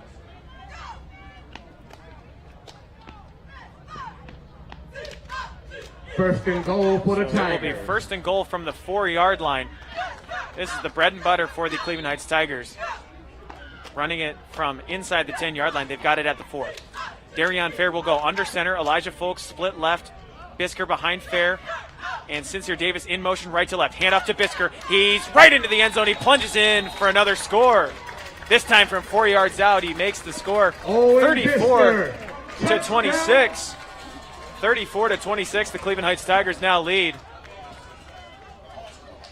Touchdown, Pat, earlier in the Tigers. game, You remember 14-0 Maple Heights in the first quarter, and I think Cleveland Heights, they could have easily just said, you know what, like, they especially with the inexperience they had at quarterback and some of the skill positions, it might have been a long, long day, but they were able to just really keep their momentum going and keep that composure, and it's really paying off right now. Plenty of ball game left still, but definitely a really, really good sign to see. Vince Holland back out for the extra point. Snap is back, hold down. There's a bit of a low snap, but it is grabbed by Chris Wilson, and it is wide right there. No good this time, as Vince Holland can't hit that time. But the score is still 34-26. 8:15 left to go in this third quarter. Cleveland Heights extending their lead. They have their biggest lead of the night with 8 points. We'll take another quick break here. You're listening to Cleveland Heights Tigers football on HeightsTigers.com.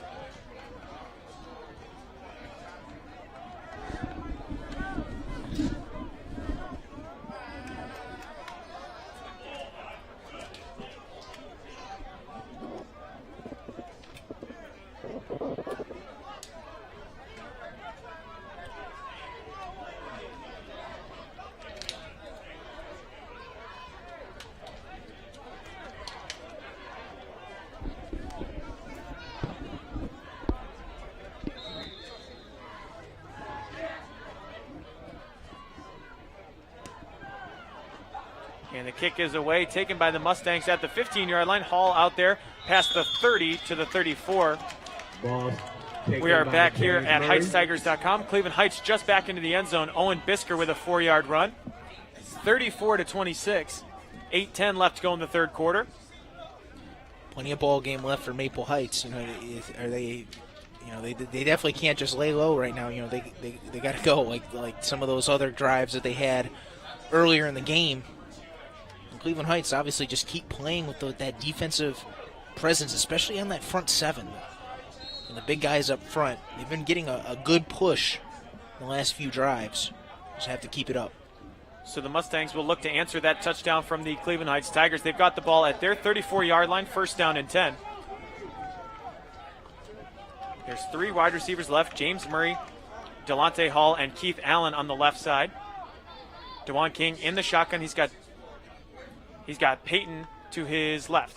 Takes a snap, handing it off to Peyton, going directly forward, but stood up right at the 34-yard line was Jaton Peyton. In there on the tackle was Aaron Colston, as well as number 15, Delroy Richards, big Delroy Richards on the defensive line. I'll tell you what, Pat, I've noticed something throughout this whole game, or especially lately, and on that play, the Cleveland Heights defensive line getting off the ball as soon as that ball is snapped. Really, really good awareness and presence there. Second down and 9 upcoming from the 35. Trips left again, 1 wide receiver split out wide right.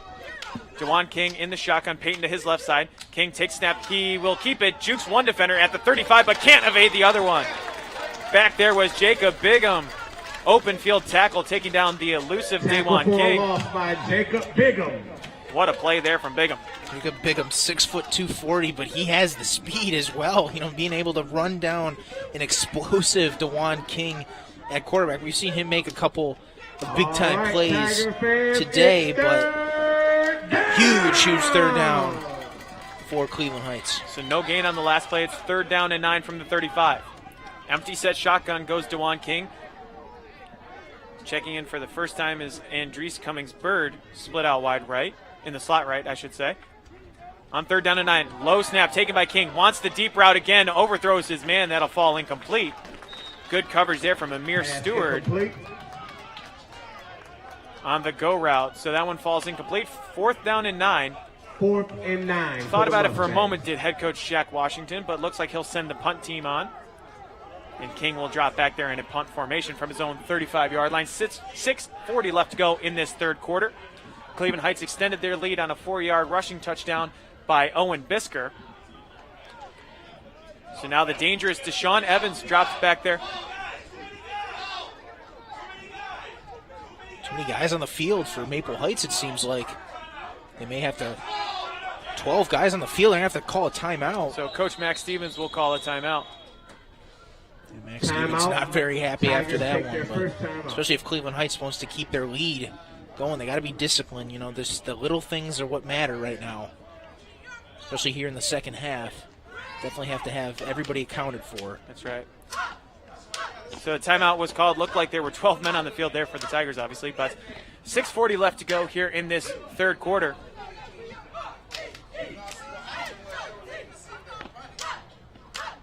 Yeah, there must have been some miscommunication because remember, like you were saying before, Pat, they looked like they were about to go for it on 4th down and then rush the punt unit out. I think something happened there where.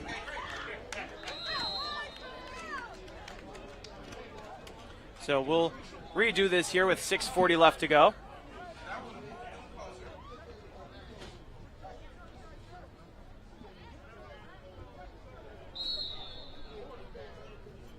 So 4th down and 9, always an option for a fake here with DeJuan King as the punter. He stands at his 23-yard line. Back there is Deshaun Evans to return. Elijah Folks back there for the Tigers.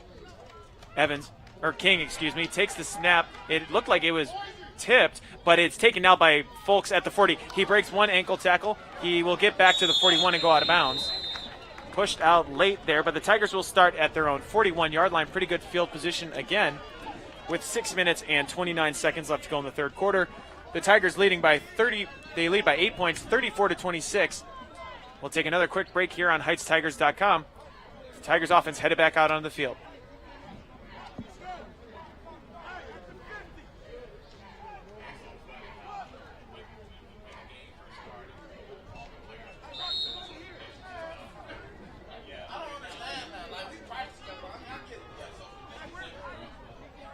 Back here on HeightsTigers.com, 6:29 left to go in the third quarter. On 1st down, it's a handoff to Owen Bisker. He's got nowhere to go.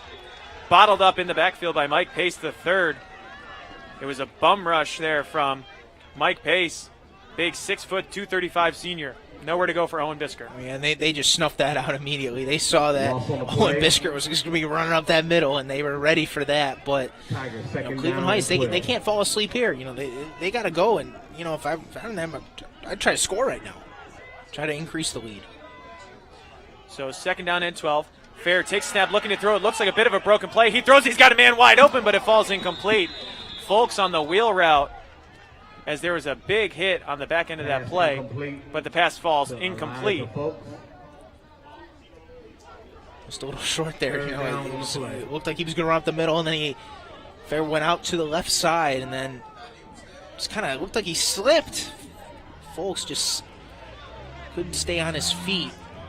But a big 3rd down here for the Cleveland Heights offense.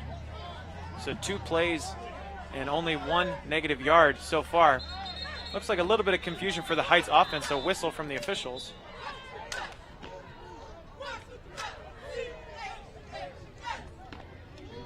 .553 left going here in this third quarter. Looks like they will move the ball more towards midfield. 3rd down and 11 upcoming. They have to get to the 49-yard line of the Mustangs. Darion Fair will be in the shotgun. Elijah Folks was split wide right. He'll come to the left side now. Deshaun Evans now to the left side. Timeout called by head coach Shaq Washington of the Maple Heights Mustangs.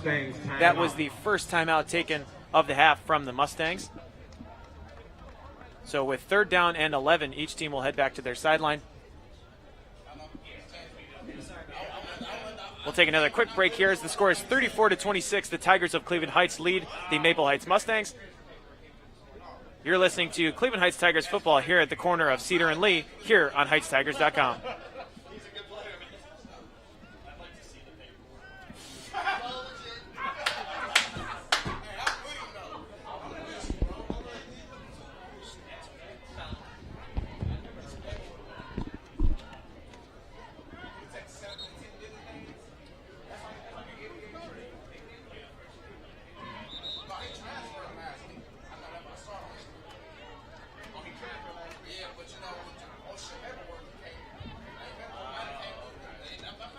We're back here at a socially distanced Hosford Stadium here at Cleveland Heights High School, Crawford Field. 3rd down and 11 upcoming. The ball spotted at the 40-yard line of the Cleveland Heights Tigers. Darion Fair will go in the shotgun, empty set shotgun. Trips left, 2 wide receivers right. Fair looking at the near sideline for a play and looks at his wristband. 3rd down and 11. He takes a snap. It'll be a QB draw. He's got the 40, he's got the 45, but not much more than that. He gets to the 46-yard line. So the Tigers gain about 6 there, but looks like they may be punting it away, playing the field position battle with 5:40 left to go in this 3rd quarter. Yeah, I think that was a safe play call there by Max Stevens. And, they got a good kicker. We've talked about him, Vince Holland out there. He's had some nice punts today. Hopefully they can pin Maple Heights back deep and give their defense a chance to get a big stop and then hopefully get better field position coming back. So Vince Holland on to punt. He stands at his 33-yard line. 5:15 left to go in the quarter. High snap, but he takes it. He will kick it away to Delonte Hall. It's a good kick this time. Lots of hang time. Bounces at the 25, and it could be recovered by the Tigers. The ball was loose. And no word yet from the officials. Oh, they're saying Maple Heights. They are saying Maple Heights football. Looks like they're saying it hit Cleveland Heights on the way down, but the home side begs to differ. 5:02 left to go in the 3rd quarter. This is a huge momentum play. I don't know, Pat. It seemed like it hit a Cleveland Heights player first off the bounce. We await the official ruling here. But it could have been after the bounce hit the Cleveland Heights player. It could have hit a Maple Heights player. I think that's what they're trying to debate right now.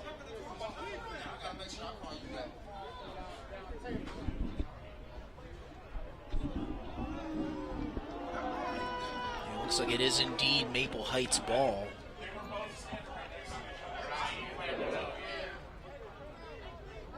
Boy, I just watched that on the our little live stream here on YouTube, and it is almost definitively off of Maple Heights. But luckily for the Mustangs, they will keep the football. They've got it spotted at the 25-yard line. 5:02 left to go in this 3rd quarter. Back into the shotgun goes DeJuan King. Unfortunately, no replay here in high school. That's right. And bubble screen out to Delonte Hall at the 25. He is spun around right at about the 26, 27. A lot of running there for only about a gain of about a yard in terms of forward progress. So that'll bring up 2nd down and 9. I'll tell you what, Hall isn't just a speedster. He does not go down easy. I've seen that really throughout this entire game, and there's a reason why those FCS schools like Southern Illinois, Hampton are out there to recruit him, because he does not go down easy.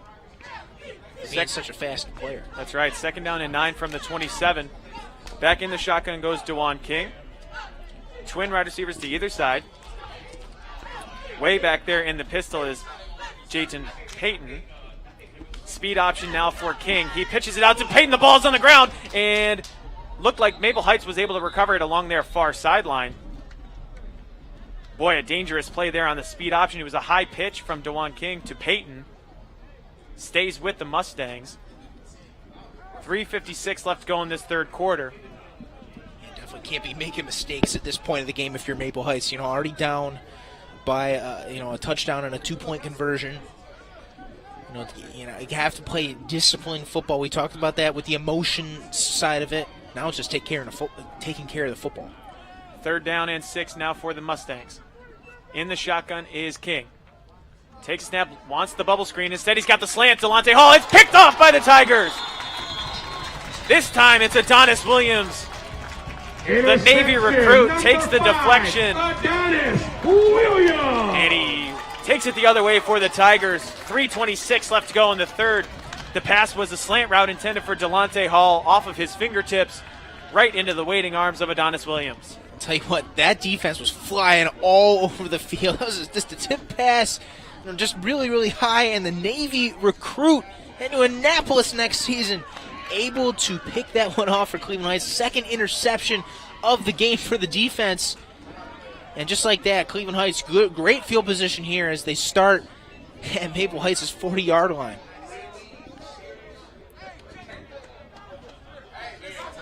So back out on the field goes the Cleveland Heights Tigers offense, looking to make it double-digit lead, extend their biggest lead of the ballgame already. 1st down and 10 coming from the 40-yard line. Under center will go Darion Fair. Owen Bisker directly behind him. Sincere Davis in motion right to left. It is kept by Fair. He stops at the 40-yard line, cuts it back to the 35, tries to make a man miss, breaks loose, and nearly falls down. But only able to gain about 2.5 yards there was Darion Fair, and he's grabbing at his leg as he's down on the field. boy, that's not good if you're Cleveland Heights. Very electric player, though. I mean, That's just right. look at all those juke moves that he had, and if he just would have cut it out a little bit more outside, he could have had a way bigger gain. So with 3:12 left to go in the third quarter, Cleveland Heights leading 34-26. We'll take a quick break here for this injury timeout on HeightsTigers.com.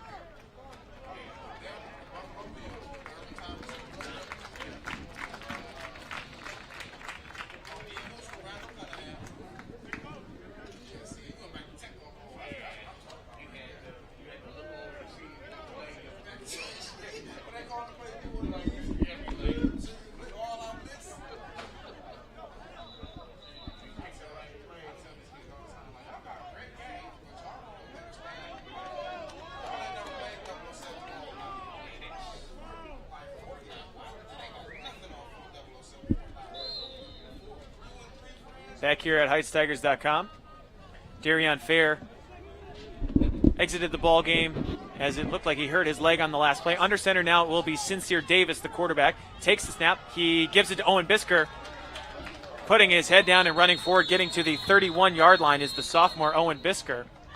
Owen Bisker with the handoff. Luckily for head coach Max Stevens, Sincere Davis was the backup quarterback last year in this same system. So Davis knows the system very well as Owen Bisker. 2:40 left to go in this third quarter.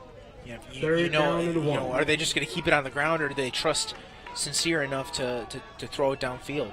Luckily, it's short distance here. Davis under center on 3rd and 1. Bisker behind him. And the new split back there on the right is Jamal Russ, number 4. Elijah Folks, slot left. Jamarian Lanham split out wide to the left. 2:15 and rolling here in this third quarter. In motion is Russ. It's a handoff to Bisker, though. Going forward, he's got to get to the 30. He looks like he might have it by about an inch. And it is indeed a Cleveland Heights Tigers first down. Great way to just calm down, Owen with Fair Bisker with the going carry. out with that injury earlier. First But down, they could have panicked Tigers. right there in that situation, but just able to the quarterback running back exchange.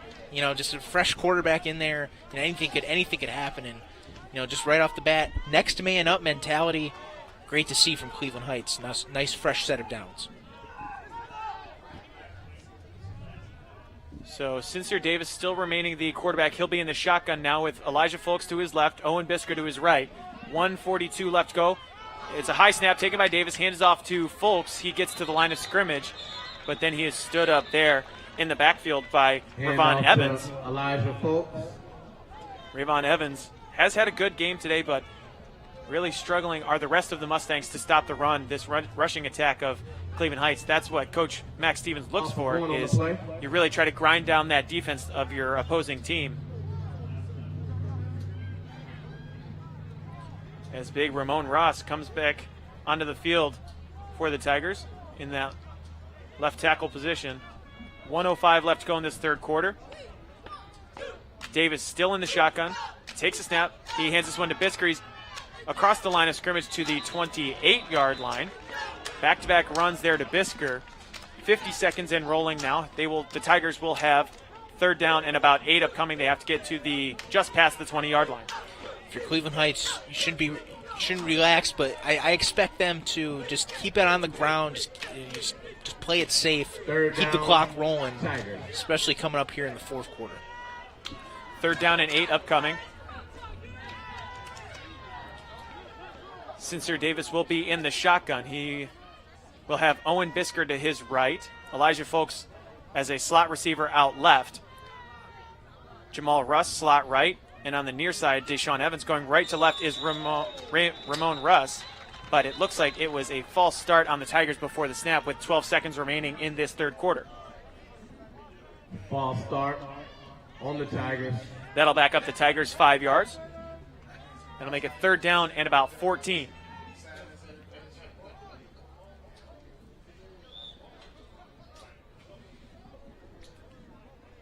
So the clock's still rolling with 8 seconds left to go in the quarter. Looks like that will be the end of the third quarter here as Cleveland Heights still trying to put together a decent drive. 3rd down and 15 coming up on the opposite side of this break here. The Cleveland Heights Tigers lead the Maple Heights Mustangs 34-26 after 3 quarters of play.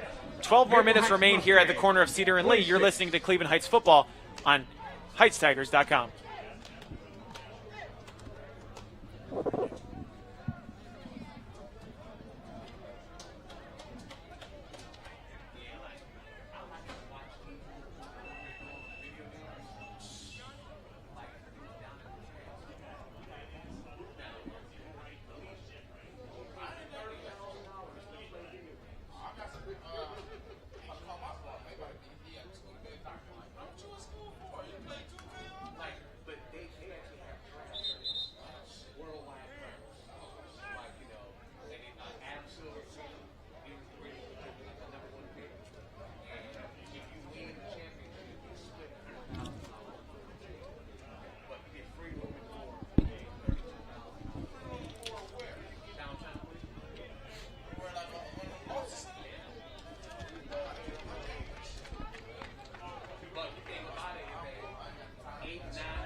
We are back here at Crawford Field, the home of the Cleveland Heights Tigers. It's 3rd down and 15 for Cleveland Heights. And Darion Fair back into the ballgame. An injured leg had him out for the last few plays, but he's back out on the field in an empty set shotgun on a big 3rd down. Left to right is Deshaun Evans. He takes the jet sweep. He goes to the 30, brought down around the neck at the 25-yard line. Evans took the handoff going right, and it looked like for a moment he was going to stop and try to throw it, but had a lot of real estate in front of him, and he ended up taking about 5-6 yards. Yeah, it's good to see Fair back out there. Obviously injured a couple plays ago. He's only thrown 3 passes tonight, Pat. 2 of them were for completions, and more importantly, 2 of them were for touchdowns. So not much throwing here, just ground and pound really in this entire game. On 4th down, he'll need another one. He's got trips split out wide to the left, 2 wide receivers out wide to the right. He's all alone in an empty set shotgun here on 4th down and 6. He's got to get to the 19-yard line. Taking the snap, it's quarterback run and tries a juke move, but he's tripped up after a gain of a yard. Looked like more of a designed quarterback run on 4th down and 6. 11-11 left to go here in this 4th quarter. The Tigers will turn the ball over on downs to the Maple Heights Mustangs. Cleveland Heights still leading 34-26. Still a 1-possession game as Maple Heights doesn't have a reliable kicker on the roster, so they would be going for 2 anyway if they do score a touchdown. Definitely a huge possession here, but all 5 rushing attempts today for Fair really have been those design quarterback runs. As soon as you see him in that shotgun, I think Maple Heights kind of can key in on the defense to figure out what's going to happen. DeJuan King, low snap, looking to throw. He's got his man at the 32. Evans there, breaking it to the outside. He's got the first down all the way to the 42-yard line. That was actually Keith Allen on the reception on the far side. Broke a tackle and got out past the 35-yard line, picking up first down to the 40. First down Mustangs. First down Mustangs. 10:55 left to go here in this 4th quarter. Ball spotted at the far hash of the 42-yard line. In the pistol goes DeJuan King and Jayton Payton. Trips split out wide to the right, 1 wide receiver on the top of your screen to the left. First down and 10, speed option again, keeping it is King. He breaks an arm tackle. He nearly broke another tackle. He will bring it out to about the 48-yard line. King had a chance if he was able to bounce that outside to the far sideline. Had a lot of space there, Noah, but he still does well to pick up about 5 or 6 there. Well, yeah, he does, and just being able to read the defense, how it collapses on him, and then just being able to avoid the pile, if you will, is what's making this quarterback really good right now for Maple Heights, and can break that big-time play at any minute. Looked like the Tigers were anticipating that speed option, so now on 2nd down and 5, motion right to left. It's a jet sweep. Taking this one is James Murray. He goes left, tries to get to the 50. He dives forward. He's near a first down. Looks like he may be a bit short, though, but well done there by James Murray at the very end to dive forward. He's a yard short. James Murray. But he's got it at on the Cleveland Heights side of the 50 on the 49-yard line. 9:38 left to go. Big 3rd down and 1 upcoming for the Maple Heights Mustangs. Offensive line got to get a really big push here on third down, keep this drive alive. I mean, this is definitely four-down territory, but it'd be for Maple Heights to get a conversion here. Cleveland Heights dropping back into a 3-4 now as DeJuan King into the shotgun, takes a snap, hands it off to Peyton. He's got the first down, just brought down by the ankles at the 46.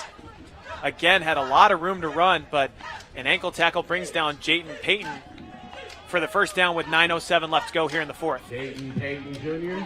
Well, Pat, I think at this point it's just going to be who wants it more. I'm sure both coaches, very intense coaches, really going after it with their teams.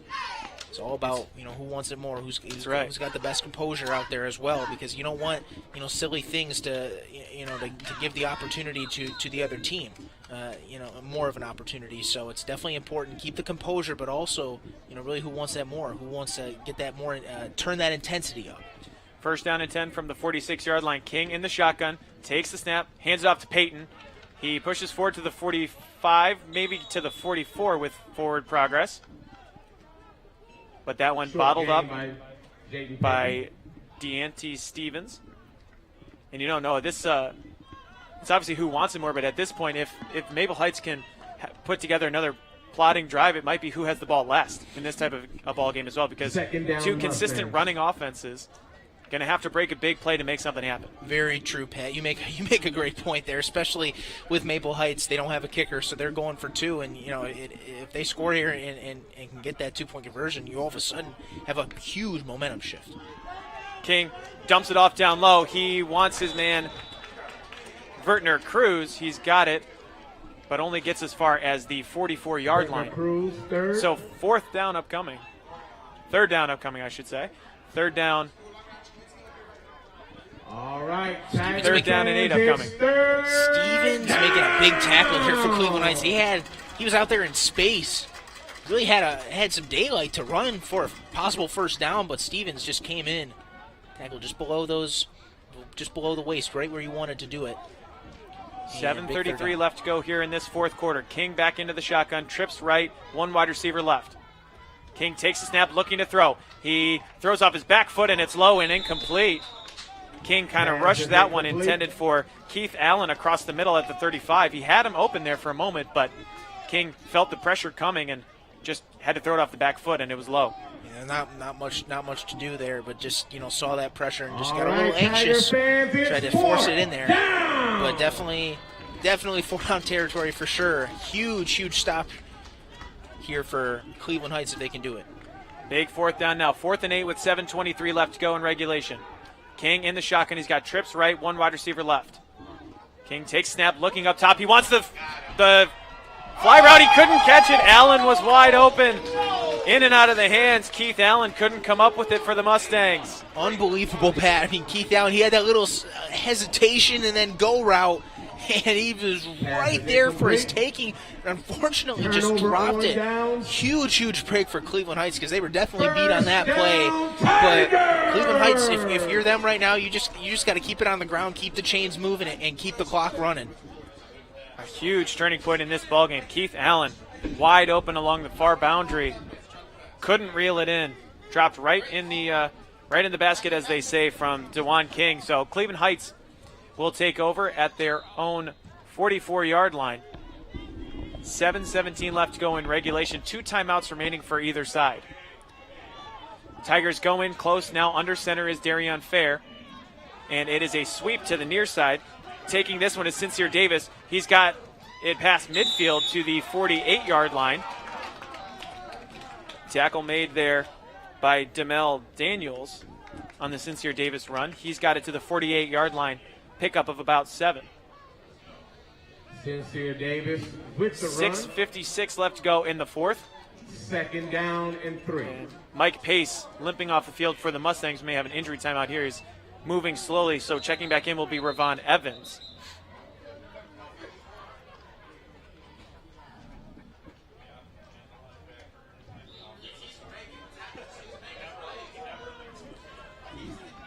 .6:42 left to go here as Mike Pace able to head over to the sideline.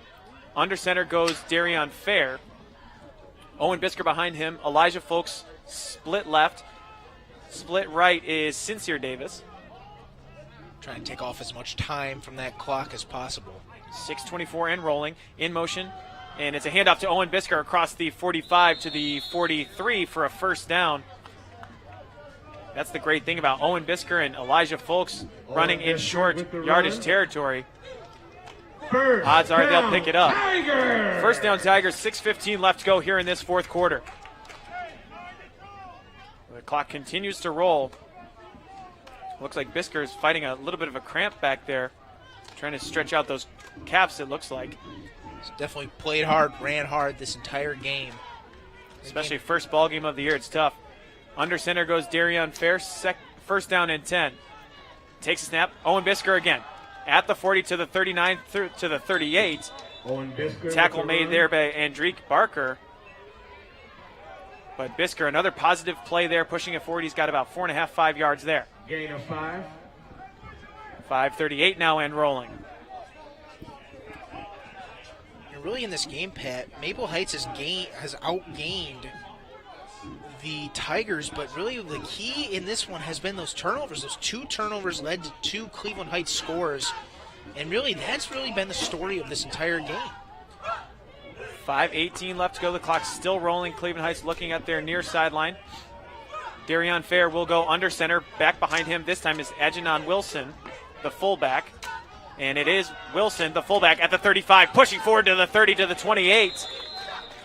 We saw him burst one into the end zone from 20 earlier, and he dragged some defenders there. Bruising player there.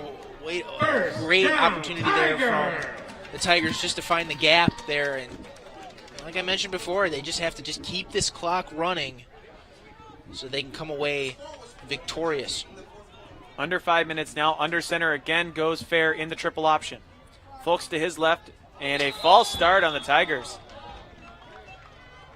Oh, that hurts, but Unforced error there on the Tigers will move them back 5 yards, but more importantly, will stop the clock momentarily. yeah, at least they had a fresh set of downs there, but definitely have to just stay focused right now. 4:49 remaining. You don't want to give Maple Heights any sort of chance to try to come within that 34 points. Now the clock does restart with the false start, so back under center now on first down and 15 goes Darion Fair. They have to get to the 19-yard line of the Maple Heights Mustangs. Fair takes a snap. Ajanon Wilson again. The fullback at the 30, cuts it back to the 25, breaks a tackle to the 20. He's got the first down for the Tigers. Ajanon Wilson, the senior fullback, running hard through that Mustangs defense.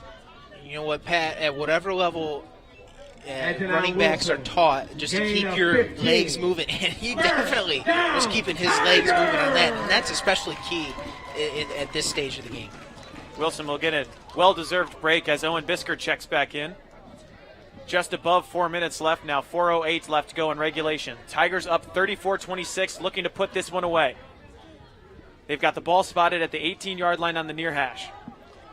Darion Fair under center in the triple option. 2 wide receivers right. Fair to Bisker. Bisker wants to bounce it to the near side at the 18. He breaks a tackle to the 15. To the 12, he's knocked out of bounds. And the ball will be spotted right at the 14-yard line. 3:49 left to go here in regulation. What an impressive showing from the sophomore today, Owen Bisker. Oh, very, very impressive. And it seemed like Bisker had maybe just had a little bit of his foot on that line. That's where they're spotting him before the 10-yard line. But, yeah, Owen Bisker, the sophomore, first game, this season, and just doing a great job, really carrying that load offensively for the Tigers. And it's a reverse handoff now to Elijah Folks. A little misdirection handoff. That'll go back to about the 12-yard line.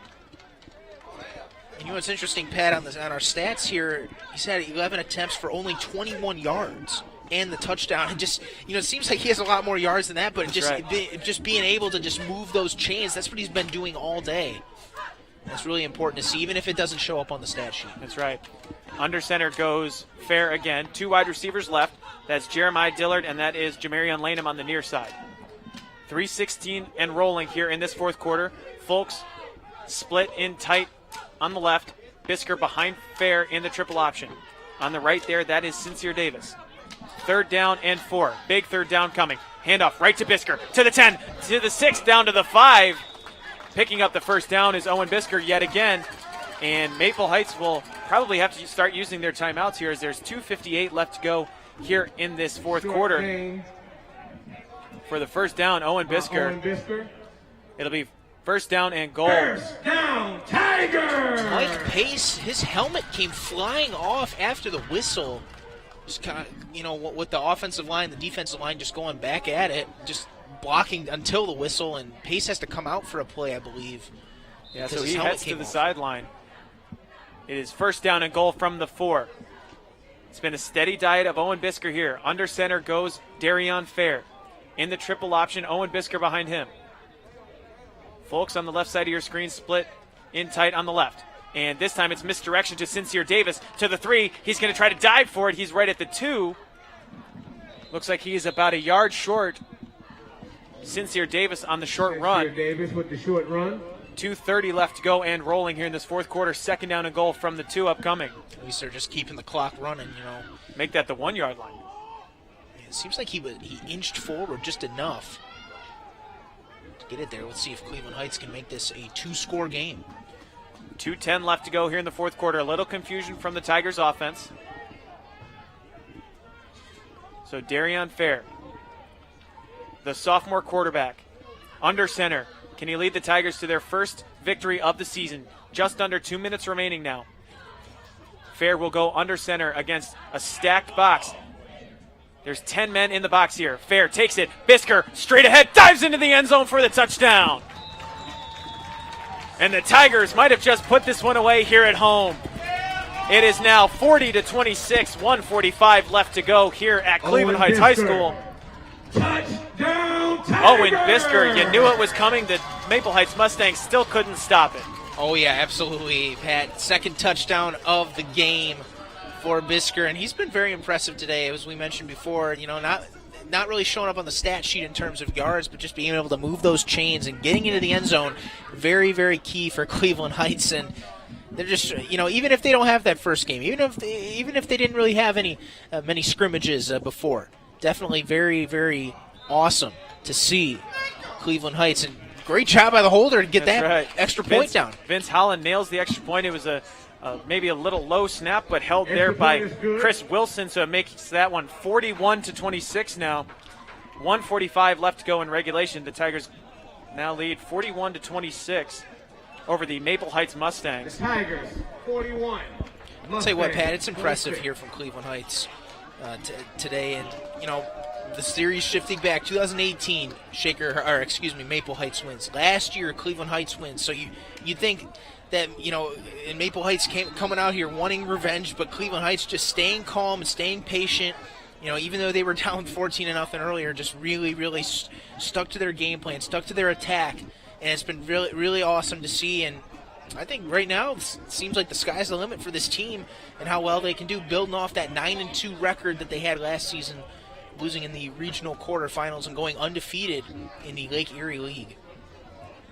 So the Tigers up big now, 41-26. You saw our camera crew there. We'd like to thank all parts of our production crew here tonight. No, it's obviously a pleasure having you on for this first broadcast together. We've got a couple more games going this season as this kickoff is taken to the 35-yard line, out to the 40. So 1:38 left to go in regulation. Maple Heights has 2 timeouts to work with, but they trail by 15, 41-26. We'd like to thank, obviously, all of our viewers here tuned in for this live stream, Friday night action, the return of Friday night football here at Cleveland Heights. Brian, thank you so much on the camera. We want to give one more shout out to our sponsors. And, of course, Dr. Mark Brown back in the truck, working on our production here at Cleveland Heights High School. You know what, Pat, you couldn't have asked for a better day in terms of weather. I mean, the weather has really, really cooperated. No rain or anything. And I know a couple games last week, got moved to Saturday, but definitely awesome to see the weather out here and a beautiful, beautiful night here. That's right. It's been a long time coming, the return of high school football. 1:38 remaining here at Crawford Field at Cleveland Heights High School. King in the shotgun. He trails by 15, wants the deep ball. That one falls just in front of his receiver. That was Delonte Hall there. Pass is incomplete. So 1:34 left. It'll be second down and 10 upcoming from the 40-yard line. This is do or die for Maple Heights. Obviously definitely have to score and just keep moving the chains fast, keep making those big explosive plays like they were doing in the beginning of the game. But right now it seems like the Cleveland Heights defense has really woken up and really been able to stop those big play threats. And it really goes back to that deep go route. If Keith Allen is able to reel that one in and bring that one in for a touchdown, as King takes the low snap. It's a draw play taken by the tailback over there is Peyton, somehow evading the pressure. Peyton able to turn that into a positive play out to the 46-yard line. 1:23 left to go in regulation, though. The Mustangs will have to hurry. They trail by 15, 41-26. Interesting play call there. I didn't think there would be a quarterback or a draw play there. You'd think it'd be more going down the field. King now looking to go down the field. He's got a man there. Is it caught? It is caught at the 19-yard line. Looks like Allen got it that time. Keith Allen, the same deep go route. They've been running that route all night. With the completion, 59 seconds remain as they push this one all the way down to the Cleveland Heights 19-yard line. The Mustangs not going down yet without a fight as the clock begins to roll now with 58 seconds. Let's see if it's going to be too little, too late kind of thing. The clock is the enemy right now. 2 timeouts remaining here. King back into the shotgun. He takes the low snap. He recovers it, and now he's going to have to hurry. He will launch this one to the near sideline over the head of his intended receiver, James Murray. 37 seconds left to go. Pass. That one falls Second incomplete. down. 2 timeouts remaining for the Mustangs, but doesn't seem as though they're intent on using them. The ball spotted at the 20-yard line. 2nd down and 10 upcoming. King 14 of 22, 147 yards. And a touchdown earlier in the game, but those 2 interceptions earlier was really cost the Mustangs, and Cleveland Heights took advantage of it. King also has 5 attempts for 60 yards and a touchdown on the ground. 37 seconds left to go here in regulation. King back to the shotgun. 2 wide receivers right, 2 wide receivers left. King looking to throw. He's got a man in the flat, and it is in and out of the hands of the wide open receiver there. That was Vertner Cruz, the third. Couldn't reel it in. He scored the touchdown earlier, but wide open there. It looked like he jumped maybe a little bit too early. Couldn't reel in the pass. That's 2 big drops there for Maple Heights. The other one on that 4th down, just a couple plays ago on the other drive that could have been a huge momentum killer. Could have possibly tied that game, but a tough one there because I think he would have scored if he would have caught that. 3rd down and 10. 3rd down and 10 with 31 seconds remaining here in regulation. King in the shotgun, Peyton to his right. Twin wide receivers to either side. King looking to throw. He will throw this one into no man's land, nearly picked, but in and out of the hands of the defensive back. Back there was Marlon Neal. He got a little carried away. It looked like he had that pick. He wanted to take it the other direction, but went right through his hands. But nonetheless, the pass falls incomplete. 4th down and 10 upcoming. So both teams just exchanging drops, I guess, one on the offensive end and one on the defensive end. But yeah, sometimes, especially in a big play like that, you can take your eyes off the football and think, oh, this is just easy money, but you got to make sure all that fundamentals are there. But luckily, it's 4th down. So now we do get that timeout from the Maple Heights Mustangs. 26 seconds left to go here. 41-26 is the lead for the Cleveland Heights Tigers. We'll take a quick 30-second break here. You're listening to Cleveland Heights Tigers football on HeightsTigers.com.